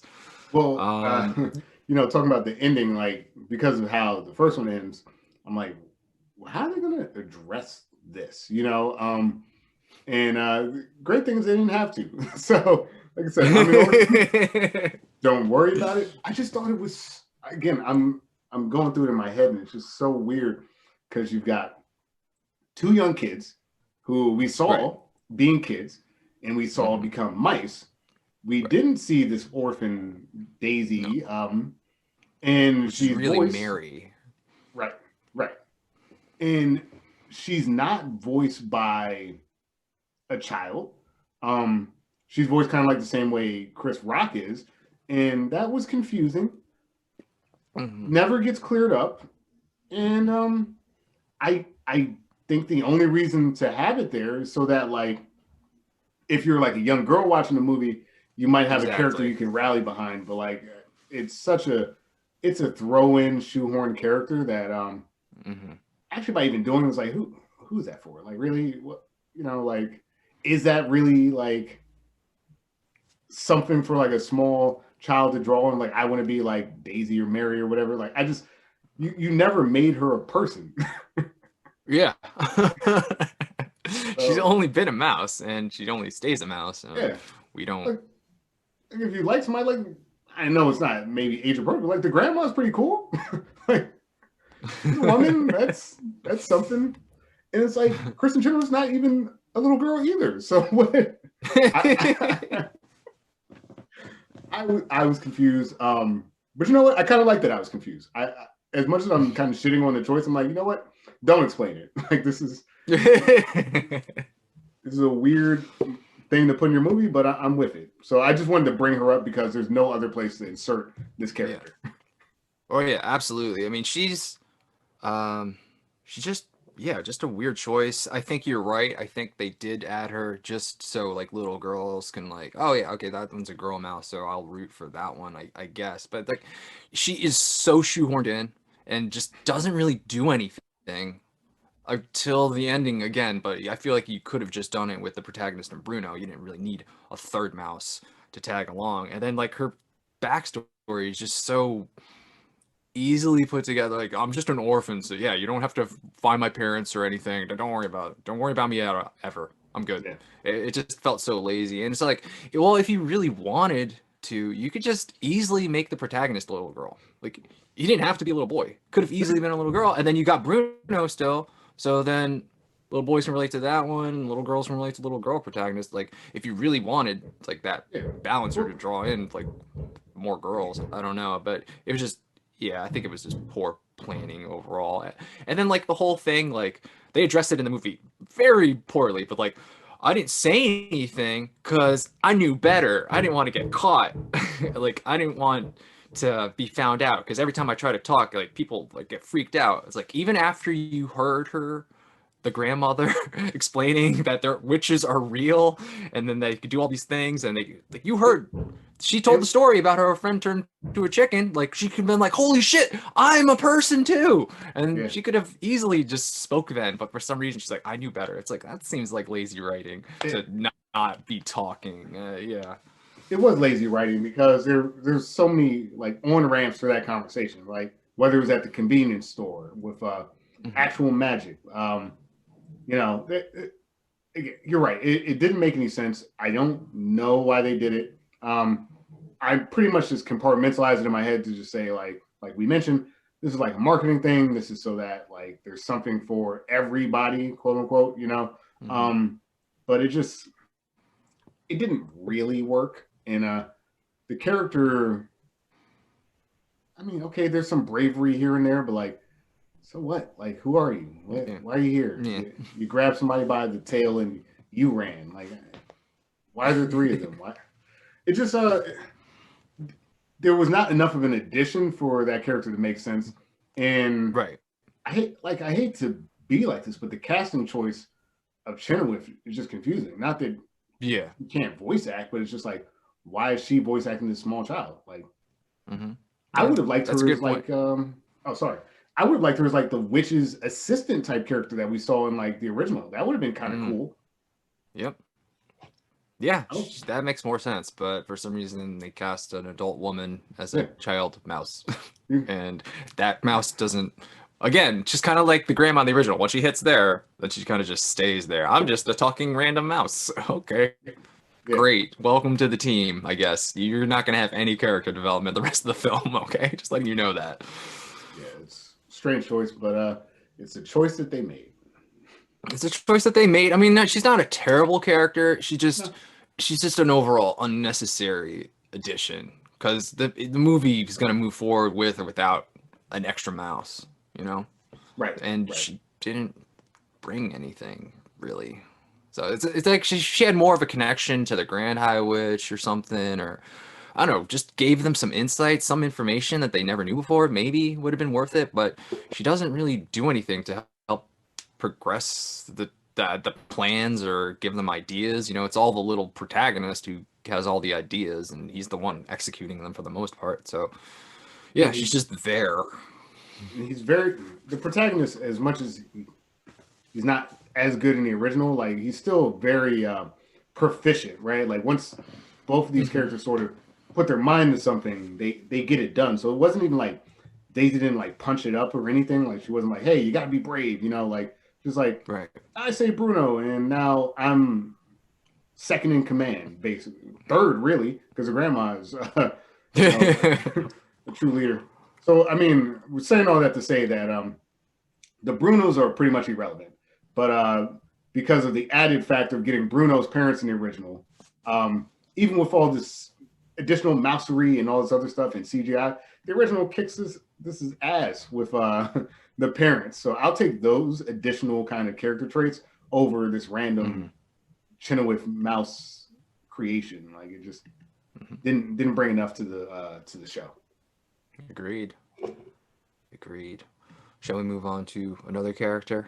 I hope we're You had talked about her a little bit. I okay. mean, we could talk about the assistant if you want. Speaking of characters that aren't in both films. We have her laid out here. I don't Yeah. know. Yeah, I have her under other characters in the original. Okay, so yeah. Now hold up, just so I remember, because I don't want to fuck this up. Miss Irvine, she worked at the hotel, right? Or was that? I don't think she did. No, No, I that's a thought different one. she That was a different one. Yeah, that was a different one. Okay, so she's basically just like her kind An of assistant. assistant, yeah. Okay. Yeah. So Jane Horrocks is Miss Irvine in the original. You kind of have this kind of like blonde assistant-y type of secretary type. She is the direct assistant to the Grand High Witch, who Hmm. her character trait is kind of like what you would expect from like a sidekick, right? Like, hey boss, what if we? Right. Hey, shut up. Hold this, do this type of character. Worked really well to comedic effect. I Hmm. thought that she's very good at that. And then got this awesome kind of arc that by the end she had a redemption arc, which was unexpected. Yeah, completely unexpected because it came out of nowhere, kind of. Right. I bet you didn't see that coming. No, I didn't, because you had no indication that this was going to happen. Didn't know you were that important of a character. Exactly, but I feel like we'll talk about that more when we talk about the endings for both of these films. But yeah, she's just a comedic relief, just that assistant that whose ideas keep getting shut down. She's always complaining. She's like, "What? This sucks, man. School sucks," And she works. It's nice to also just have somebody for Angelica Houston's character to just kind of interact with, so she's Yes. not always alone. Kind of makes her feel more important because she has to have an assistant kind of taking care of the day to day, while Anne Hathaway is like the only one kind of Right. doing everything. So it just, again, just elevates Angelica Houston. And yeah, just not an important character until the end, but Right. it's funny. But to your point, also kind of important because I think that is the advantage that Angelica Houston has in this film is that she gets to play off of people. Like, it's not like Angelica Houston's got the best kind of like mic game. She's not the best like reading script or anything like that. She comes in, she does her job, but like by having her be able, like you were saying before, dominate and play off of people, and like I said, get out of my way, hold this, shut up, like it just elevates that character so much. And like Anne Hathaway, her character could have used something like this, right? Like I would have, again, as a screenwriter, I would have done something with like maybe like a kind of mousy assistant with glasses that's like running the numbers, and Anne Hathaway is just like garlic the whole time, right? Yeah, like Hathaway's performance is hampered by the lack of support. Right. And I think that goes actually even into our next character. The yeah, we have to talk about this guy. You want to do it? Yes. All right, we're going to the hotel managers. We got the great Rowan Atkinson as Mr. Stringer, and then Stanley Tucci as Mr. RJ Stringer. I guess he got a couple more initials in the remake. Yeah. Yeah, go on. What was your point before? Well, Rowan Atkinson is phenomenal in this movie. He's so good in the movie because he like plays all these different roles, right? Like he's a direct sort of antagonist to the kids. Right. Like complete, like not even like underling, just like he's scary to the kids. He's nothing to Angelica Houston. He's got this running bit, which I see why that's not in the film, where he's like engaged in relations with one of the housekeepers of the film, and like I don't know, he just played this role again, a comedic role, so well, where it's like he's constantly having to like juggle plates. It's like, wait a minute, okay, I know we just got done with whatever we were doing. Wait, that kid's got that mouse. Oh shit, Angelica Houston needs me to open the door. Like he plays this kind of like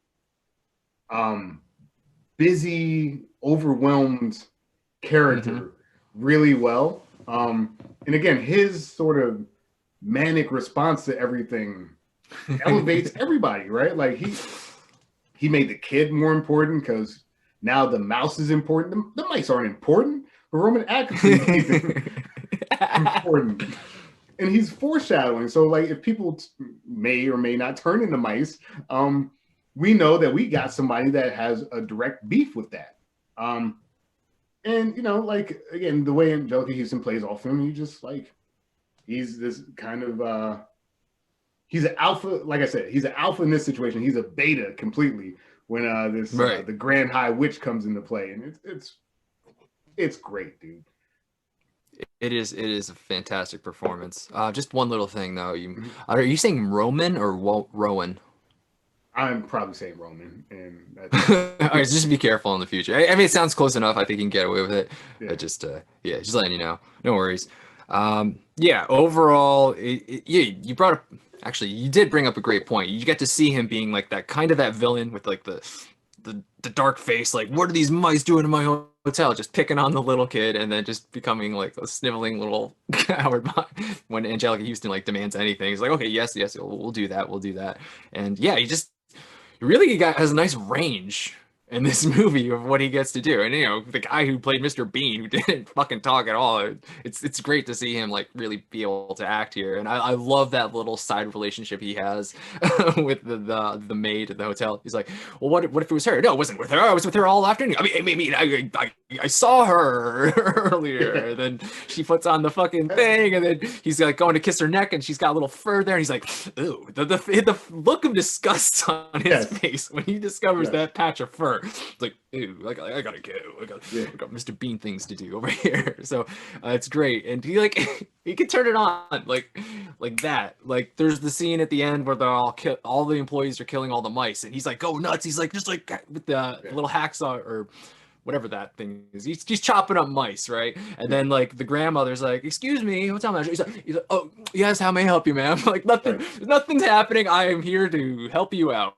How can I help you? It's like it's so great how he's able to do that so fast. This comedic timing is perfect in this movie. It's perfect in this film. Yeah, Rowan Atkinson is just so strong in the film, and like you said, being able to hit that switch is like something. Like even the thing with the housekeeper, or, you know, whatever the official title would be. So who is he hiding this from? Like you're yeah. He is he's at the top, right? Hiding from like it just, but it's funny, dude. It's so funny. I loved it. And what's a shame is that like Rowan Atkinson, I wasn't expecting that performance from him, right? Like it just was such a strong performance that when I saw Stanley Tucci in the remake, I was like, oh yeah, here we go. We got Stanley Tucci in this movie, and he just yeah, like he's in the movie. I think he's such a good actor that I was like, why are they underutilizing him? Like we saw what you did with Rowan, like that would have been cool to have him and Anne Hathaway kind of playing off each other, but he doesn't have that. Like I mentioned, that alpha moment. He doesn't have any real beef with the kid, right? Like, or at least nothing so pronounced that it struck me as had to be addressed. So it's like he's just kind of confused by Anne Hathaway when she talks. That's kind of it.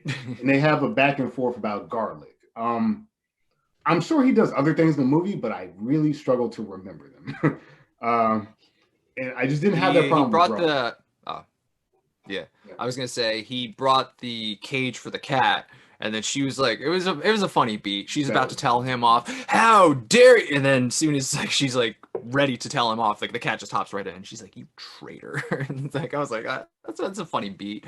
But you know, they're few and far between, especially compared to what Rowan did. I'm just thinking of another great Rowan scene when the boy mouse goes up the chef's leg and then up his pant leg, and then he's like freaking out. The chef, he's like, get it out of me. He's stirring the thing. The Rowan Atkinson's like, give me that, I'll stir it. Just take off his pants. And like the guy, the chef, is just crying like a little baby because a little mouse going up his pants, and then Rowan Atkinson is looking through the pants. He's like nothing much in there. It's just like, oh man, the way he delivered that line is so good, man. And that chef is funny too, man. I'm just remembering so many good side characters in that original film that you really don't have in the remake. Yeah, like that original film had that super shaky start, like super shaky. But then by building out all these different characters, it worked really well. Like again, when you're talking star power, okay, I think you're just starting to throw names on the list so that like when you get the marquee or the poster, the trailer, oh, Chris Rock, I wonder what he's doing. Stanley Tucci, Kristen Chenoweth, I wonder what they're doing. Well, they're not doing anything. It's the Anne Hathaway show, which is fine, right? I got no problem with being the Anne Hathaway show. But why'd you get Stanley Tucci? You could have got like some like no name to be the hotel guy. If you're gonna get a great actor like that, use him. And I just felt like he was underused. Like you said, the cat jumping in the cage scene was good, but it like few and far between. Rowan Atkinson really got to stretch. You know, he got to do a lot with that character, and I was sitting there like, oh, here comes the Tucci gang, and then it was flat. Like again, it was more of a screenplay thing than anything else. Like he didn't have anything to do. Right. Yeah. Agreed. Yeah, it is a shame because he's a really good actor, and I'm just trying to think of any more scenes he did, and yeah, it's just the limitations of that screenplay. Because like you could have done so much, like because they're in Alabama in the remake, and then there's so much like you could have done like some hot Southern hospitality kind of like Yeah. I don't know. You could have just had a lot of fun with that. I feel just like they had fun with like the uptight British Yeah. hotel manager. Like they totally went 100%. Like, okay, this is you. Just play Rowan, and they're like, yeah, he did. He did a great job. Oh yeah. Everything, and then Stanley Tucci was just, yeah, just not really there. Yeah, Didn't like use to your him. point, with the Southern thing, like I recently watched like is again an aside, but I recently watched like Daniel Craig and like Knives Out. I saw him in like Lucky Hmm. Logan, and like you got this guy playing with accents and stuff like that, and it's like, all right, you let Anne Hathaway go just wherever she Right. wanted with her accent, which was I think works. Like the fact that it like shifts and it's so out there, I thought that that was like compelling. Um, Nothing for anybody else, and it's just like, yeah, Yeah. let the big dog eat. You got the tooch. So, Yeah. but whatever, you know. Yeah, his Clear. southern accent it's there, but it's so underplayed. It's really not pronounced. Like I really feel like if maybe he just leaned into it a little bit more and like Right. really went for that southern like I don't know, oh, Uh, so that's my southern accent. Sorry, yeah, no, sorry to that's anybody okay. who has an accent. But no, it was like, yeah, it was like, okay, you have the accent, but you're not playing it comedically. You're playing it like you're in a Right. serious kind of role. Um, and I guess if you really wanted to play him like uptight and serious, then you got to have him interact with the kids more. He's got to be more of this like antagonist there, and he's just not there enough for anybody Hmm. for him to really matter in the grand scheme of things. And Rowan Atkinson's character had like layers of where he could have possibly derailed different people's plans. So Right. he's just a far more important character, and his comedic timing, to your point, was phenomenal. Dude. Like, great character. Hmm. Yeah. I mean, I got nothing else to say about that. It's just a great performance. Very strong. All right, that pretty much is all the characters, all the main characters worth discussing in both films. So we can go on to some other areas. Maybe we could talk a little bit about the special effects Yeah, because absolutely. that definitely plays a big role. We already talked about the makeup job and what a great job they did in the original film, but we did not talk about the puppeteering of the mice and just what they did in that original film because again, no CGI. So the puppeteering looked pretty friggin' solid and they would switch between the puppets and actual mice because you couldn't get a puppet to like run up a what like a wire like a mouse could. So the cuts they did like just that seamless integration or just the way they were able to seamlessly blend like the puppet and the actual mouse in the original film. I think it was really impressive and just overall the puppeteering looked really good. Yeah, it looked really good. You know, of course, with some of the limitations that comes from puppets, I think that they overall looked really good as puppets and read well.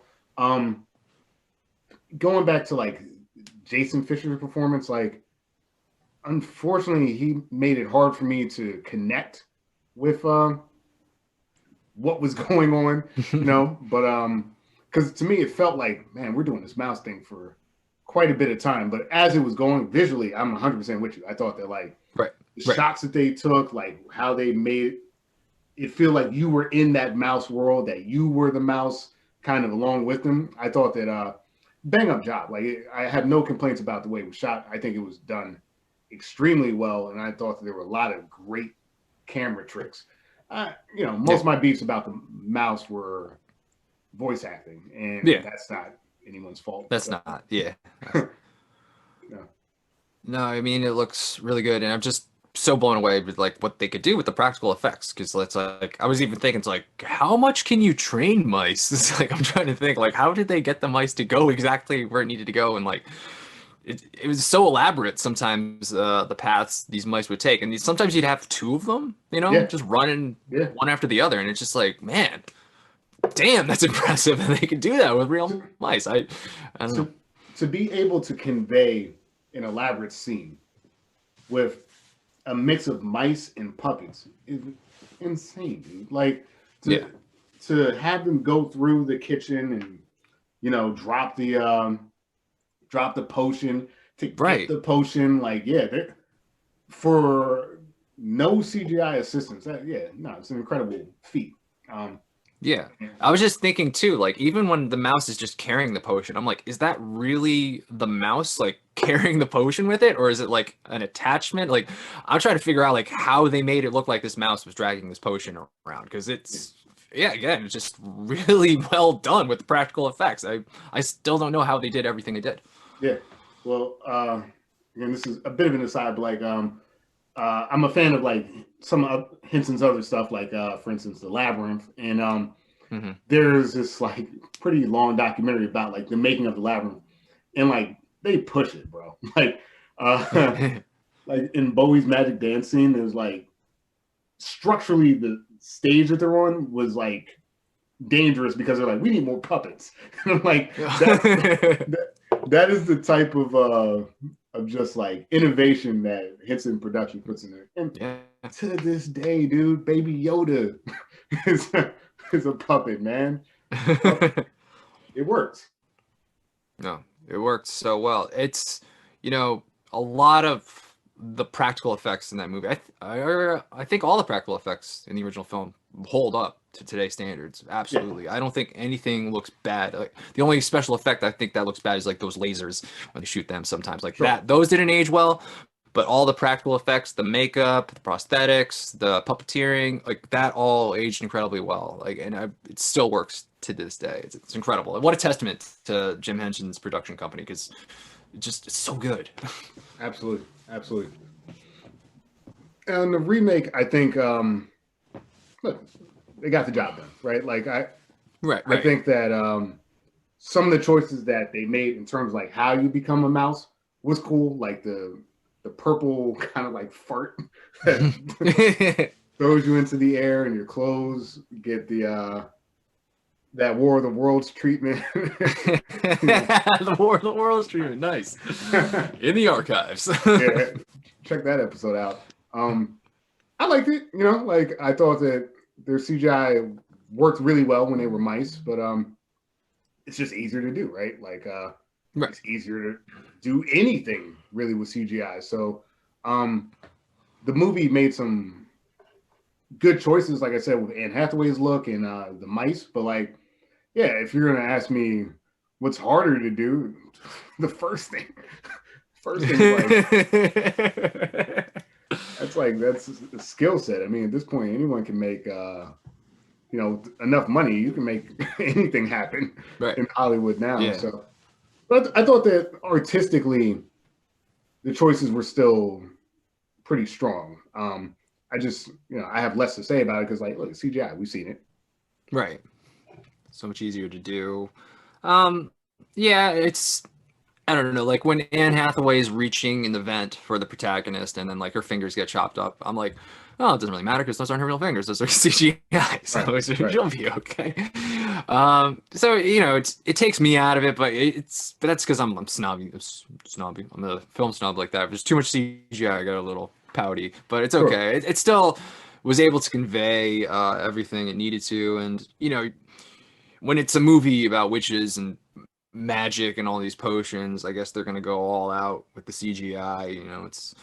You have to, especially these days. And yeah, I think it looked okay. Like maybe it was overdone sometimes. Like the potion, like did we really need CGI around the potion to make it glow like that? Yeah. No, not really. I don't think so.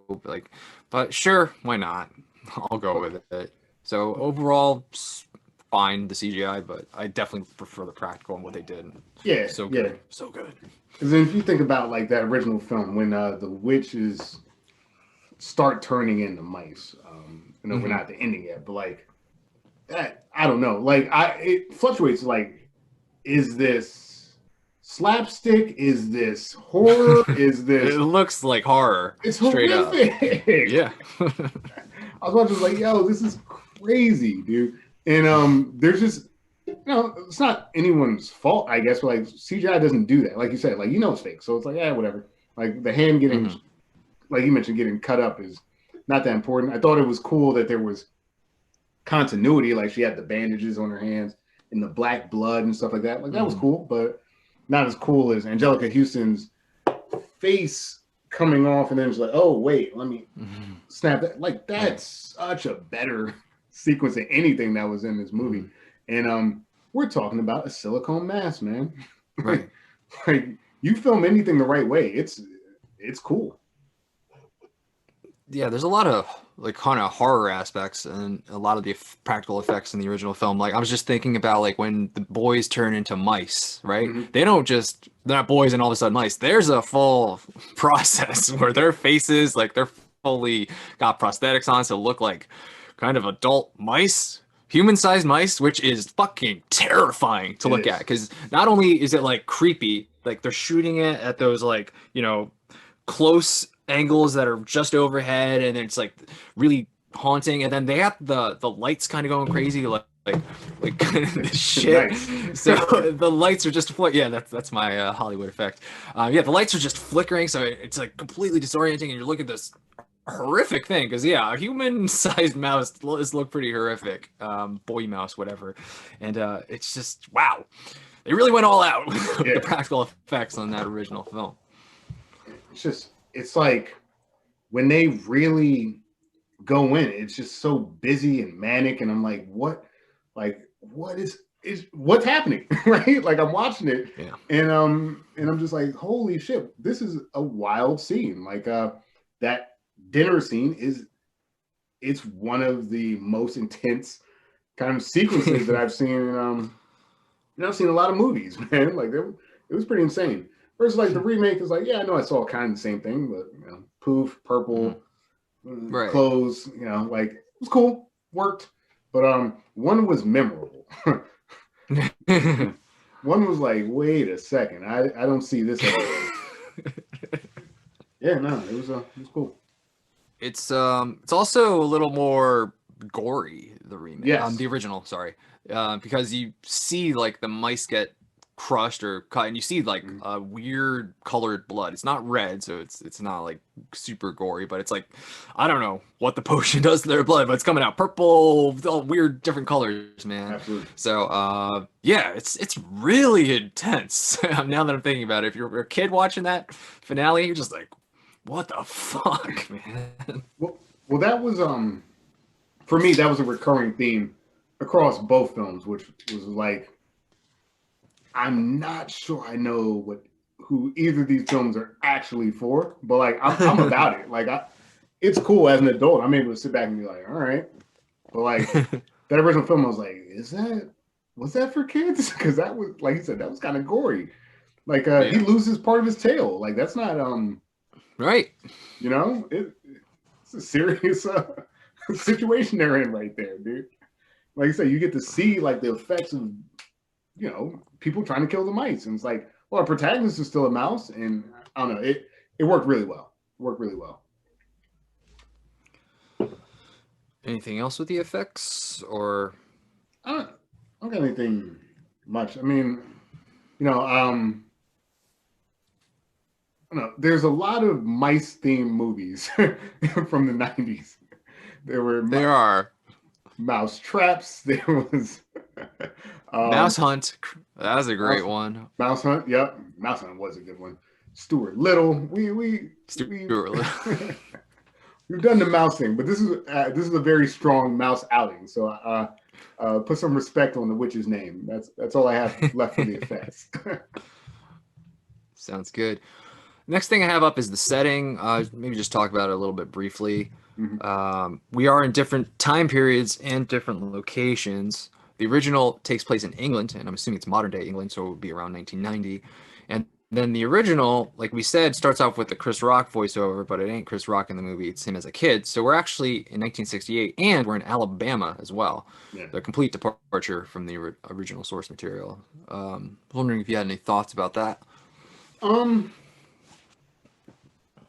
It's like I would if it mattered, right? Like it was interesting that I thought that from a costume design standpoint and like vehicles, like okay, like it was much more apparent the timeline of Alabama 1968.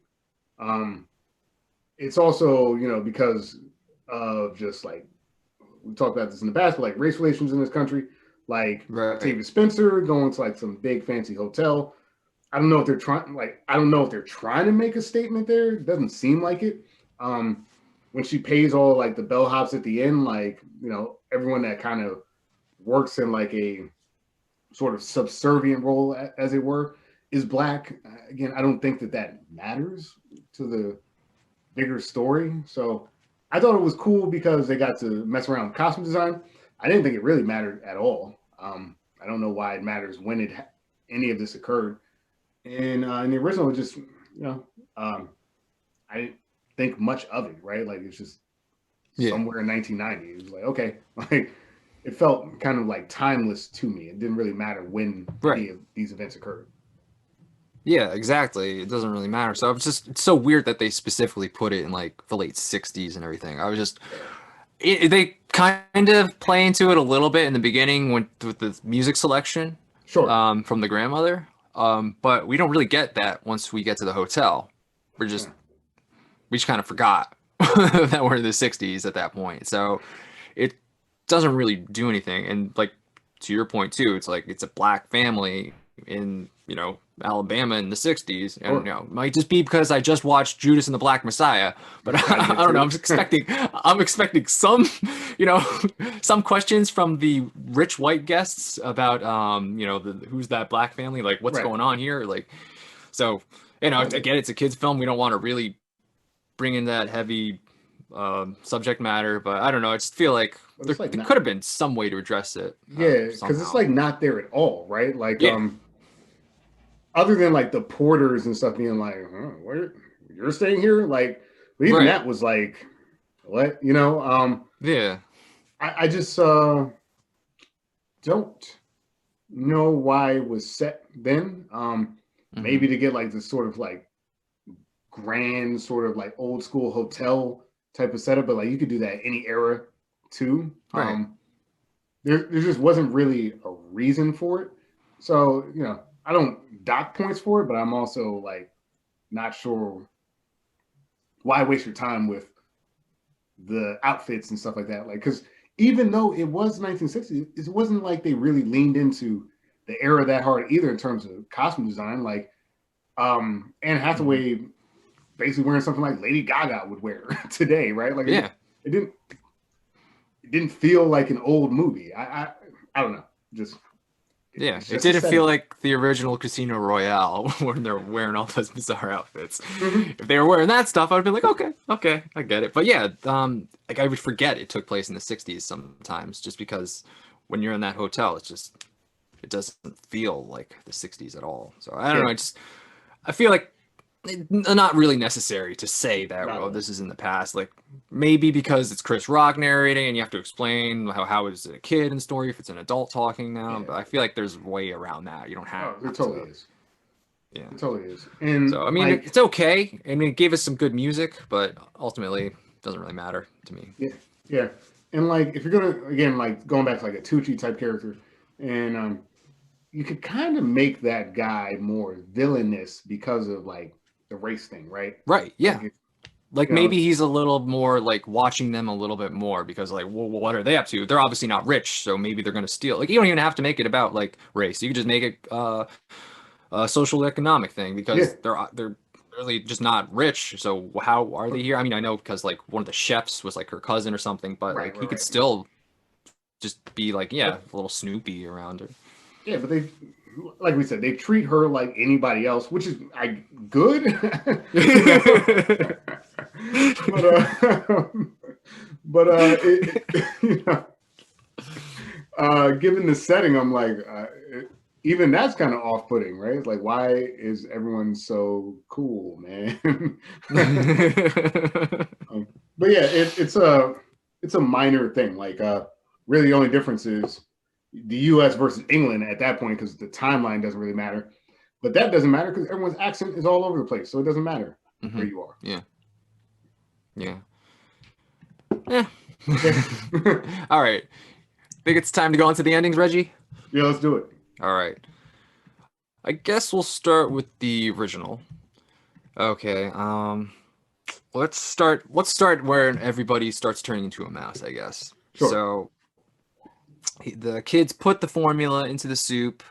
The one chef is a witch. We find that out as he's pouring it, and then she decides to drink the soup, and then she starts like acting all weird and twitching. And she, again, with the prosthetics, they put her in like just some light prosthetics to give her a little bit of an abnormal looking face, and she looks kind of mousy, and she's kind of freaking out.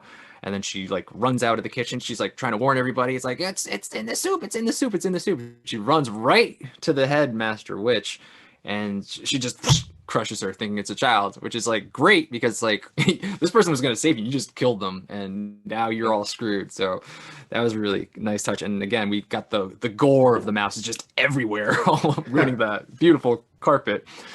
And Luke has to get out of the kitchen somehow. So the grandma like knocks over some glasses, and then the Rowan Atkinson has to get like a brush from the back, and Luke's in there, so he brings it, he puts it on the table, and then when she puts Luke in her purse, she's like, "Oh, pretty red." And then another great Rowan Atkinson moment. He just looks at her like, "Yes, red." It's like, give me that, you fucking weird woman. Right.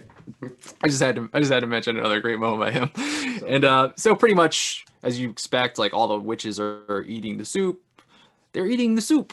And they all start turning to mice, sure enough. And one by one, they're all turning to witches. And then the grandma just starts getting closer. Angelica Houston's like this kind of like, wow, fuck, what's happening around me? And then she has this great moment where she sees the grandmother. Grandmother says something, and then Angelica Houston's just pointing at her with the spoon, like very menacingly. Yes. I just love that moment. She's like, "I got a spoon, and I'm gonna point it at you because this is all I can fucking do right now." It's hopeless at this point. It's a great little moment for her. She turns into a mouse. Sure enough, the grandmother covers her with the huge mug. And then another great Rowan Atkinson moment. She's like, "Excuse me, pardon me." He's like, "Oh, yes, yes, yes, yes, yes, yes. Oh, there's a really nasty one over there." He's like, "Oh, thank you, ma'am. Have a good day." And then he runs over there, sees that huge mouse, and then he just chops, and you don't see him kill it, but you see the blood. Yeah, just Yeah. like, ugh. This is great, good. great facial expressions throughout the whole movie. So all the witches have turned into mice, and most of them, if not all of them, are dead. The Bruno's parents have accepted that that's Bruno, and they actually were like, "Okay, that's look, it's a little Bruno." I just had to do the accent one more time. It's a little Bruno. And so he's back with his family. Luke's like, "Wait, Grandma, one more thing you got to do." We were like, "What? We don't understand." And whatever. We cut back to home, and something gets shipped to the house. It's all the money in that suitcase, plus a notebook of like all the witches in America, and just their location. So they're gonna take it to the road and take out all the witches. And Luke has kind of adjusted to his life as a mouse. The grandma's house is set up to all this cool stuff for a mouse to have fun in. So well adjusted. He sleeps in the Ghostbusters toy, which I loved as a kid. I thought that was so cool. And you think it's going to end there, but nope. This is where the original just takes a turn. And suddenly, Miss, what's her name? I want to make sure I get it right. Miss Irvine just randomly shows up and decides, all right, guess what, little boy? You're going to be human again. And suddenly, Luke is made human again. And she also brought his glasses and William and Mary as well. So it's all tied up in a neat package. And you're like, okay, sure. Because happy endings? It's an ending that really comes out of nowhere. It comes out of nowhere. Miss Irvine's inclusion at the end of the film is just random. She has not been established enough for her to even be here, you know. And you know, it's like I said, I guess it works, but you're right. It just feels, that part feels like it's so out of nowhere that it makes you kind of question the ending a little bit, you know. Yeah. Yeah, because the book ends that the protagonist doesn't turn back into a human. He stays a mouse. Right. And Roald Dahl, when he saw the screenplay or saw the film, he didn't like that the boy was going to turn back to human. He was really mad about that. So they actually shot an ending where the boy stays a mouse, and that like brought him to tears. He was like so happy to see the true ending, and then they went behind his back and Yep. put up the other ending that we have now. And he disowned the film. He's like, I don't want anything to do with this fucking film. And he almost walked off completely. And I think it was Jim Henson that like just held him. It's like just stay on board, okay? Trust, just do it, man. I'm doing a lot of work here, man. Yeah, so Right. just trust it. But ultimately, yeah, that ending comes out of nowhere. It's not true to the original source material for a movie that's been pretty true. Yeah, they just threw a nice Hollywood happy ending, and it's pretty weak. It was a very weak ending from that perspective because, like I said, Miss Irvine now she's got like this Good Witch of the East vibe to her. Yeah. Cars like got like a glow to it, and she's like, "Hey, thing!" It's like an Orbitz commercial. I'm like, "What was that about?" You know. Now the remake, to your point, after the witches start kind of becoming, you know, they eat the soup. It's not the Creole crab soup. The cray soup. Some split pea shit. That doesn't sound good at all. That's split pea bullshit. You know, like I said before, like when witches turn in this movie, it's far less like that kind of like shaky cam grotesque, you know, thing. They do like I said, they get the purple farts and they fly up in the air. And like, it's a cool effect. It's a cool effect, and it does ground it in more of like children's film. Okay, we know, right? We're not just chopping up people that were just people. And you know, it works really well for what they're trying to do. The Grand Witch actually makes her way to their actual room. Like she is not turned in this confusion, and then we get this whole other action sequence where her foot gets caught in the mousetrap, and then her big maw gets all open, and they throw cheese.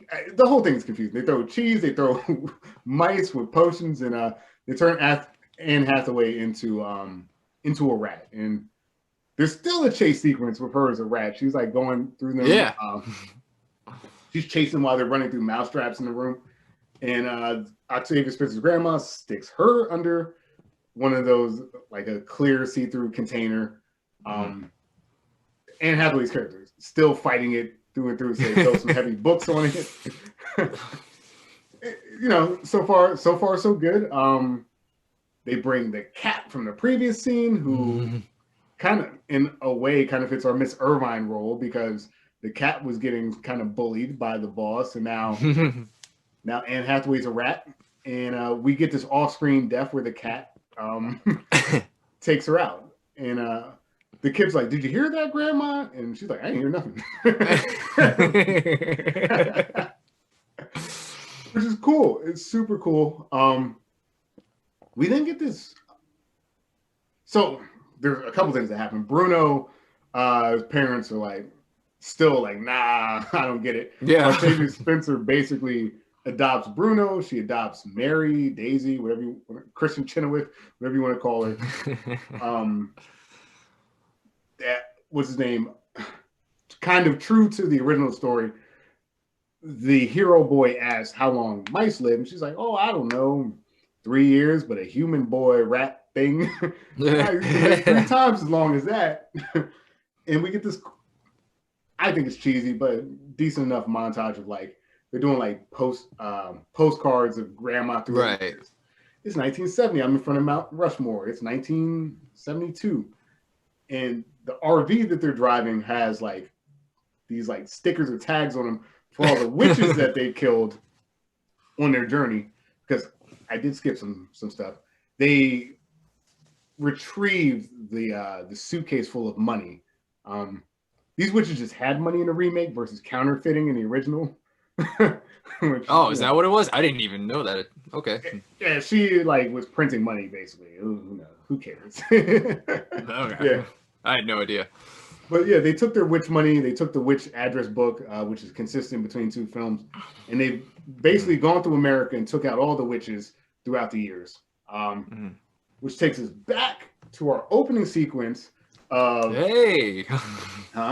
Chris Rock, a room full of kids in the slideshow, and an older, grizzled Chris Rock rat is like, now what we're gonna do is we're gonna take our show on the road. We're gonna get these witches globally, and it's like, cool. The grandma's still there.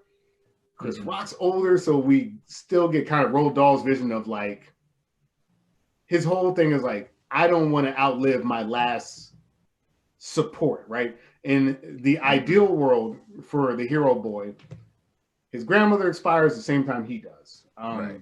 Kind of a dark ending that they didn't want in the Right. 1990 film. I get that. I respect that. But they did it in a way that like didn't feel rough, right? Like it felt okay in this remake, you know, like didn't seem morbid really. Like, okay, he lived the life that he wanted. He's still chasing witches. The grandma calls him an old timer. He's like, "You ready for this one last mission?" He's like, "Hey, I'm ready." And it worked. I'm surprised it worked. Yeah, it works really well. I think because they don't really focus on the end, like, oh, one day we're both gonna die. I think they just, again, you built that strong foundation of a relationship between the boy and his grandmother, and then what did you build on it? They're still doing it. They're after all these years, they're still together, and there's something really sweet about that because she was all he had, and he was kind of all she had, and still together after all these years, even though he's a mouse. It works. Yeah. It just works. And I'm glad that they did the original book, that ending, instead of shoehorning in this, oh, now you're just going to be a human boy again.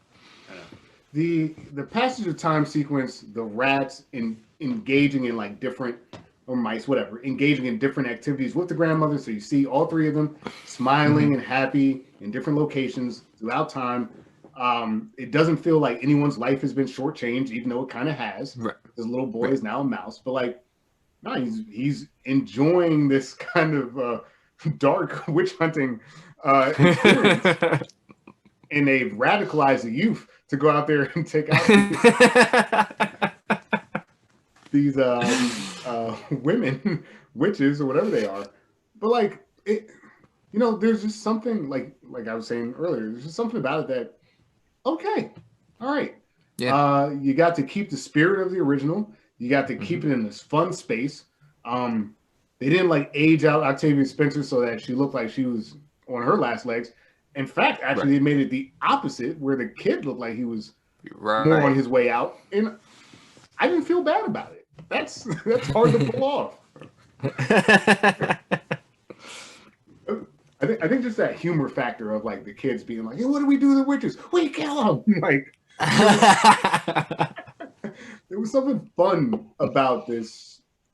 What could be like gory or tough subject matter. And I think that one of the shining points of this movie is the way that they were able to do the ending well. It's good. Yeah. Good ending.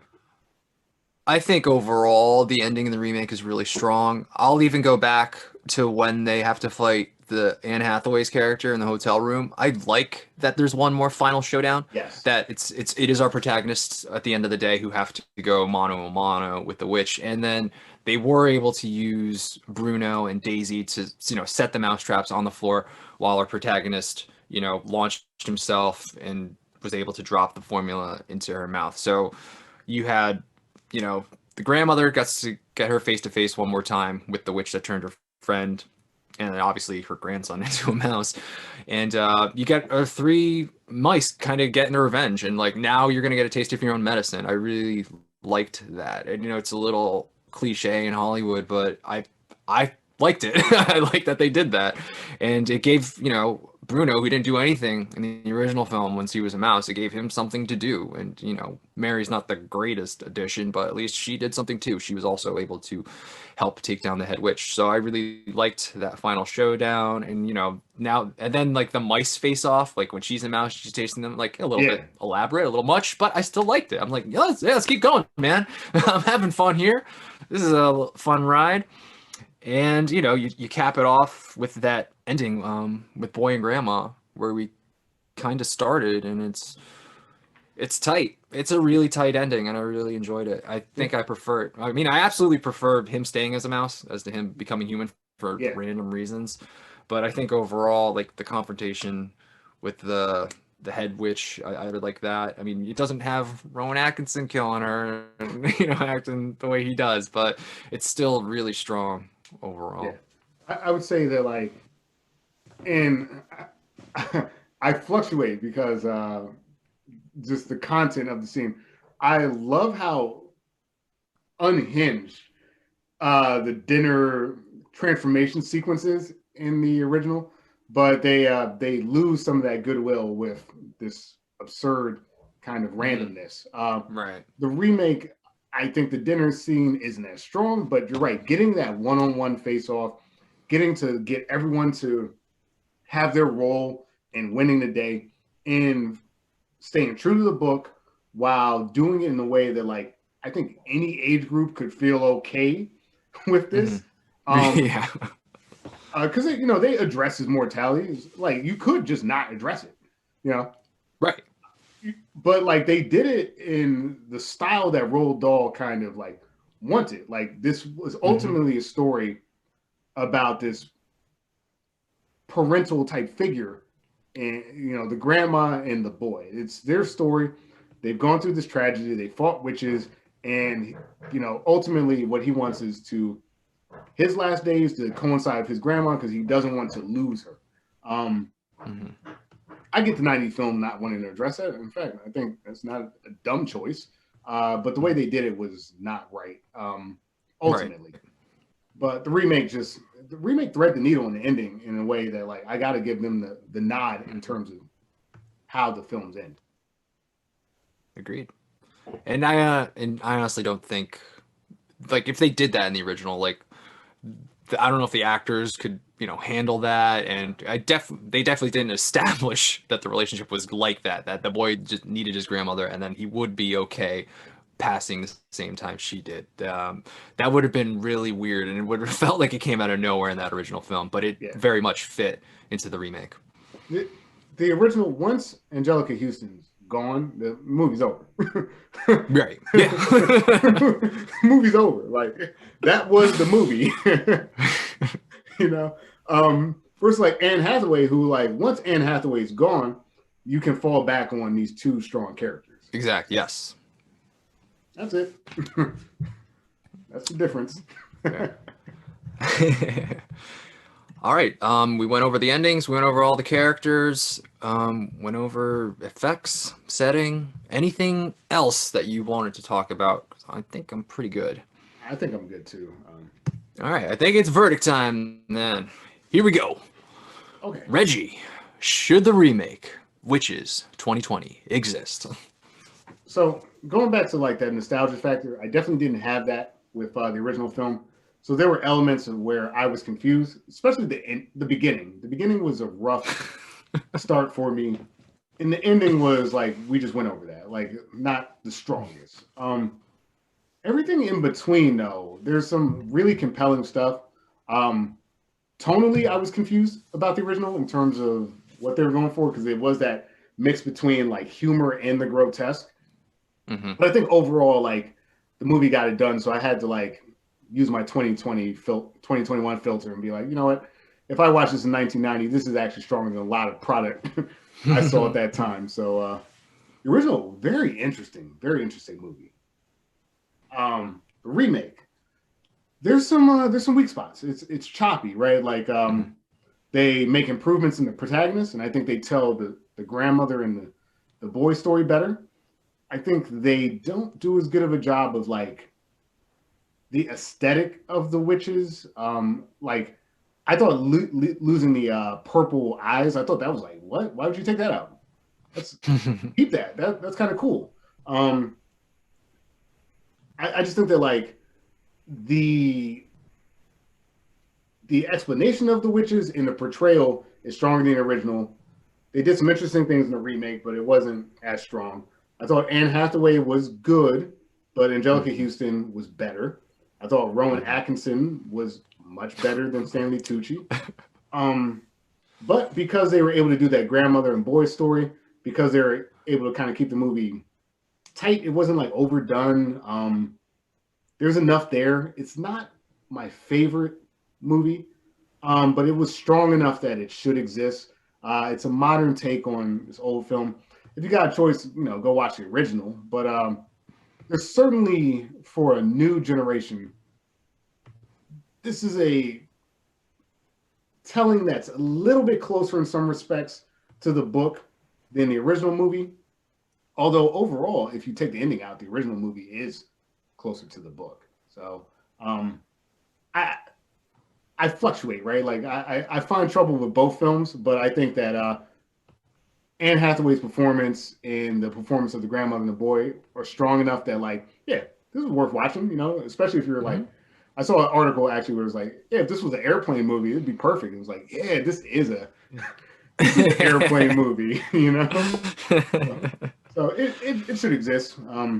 Barely by mouse size standard. By a mouse.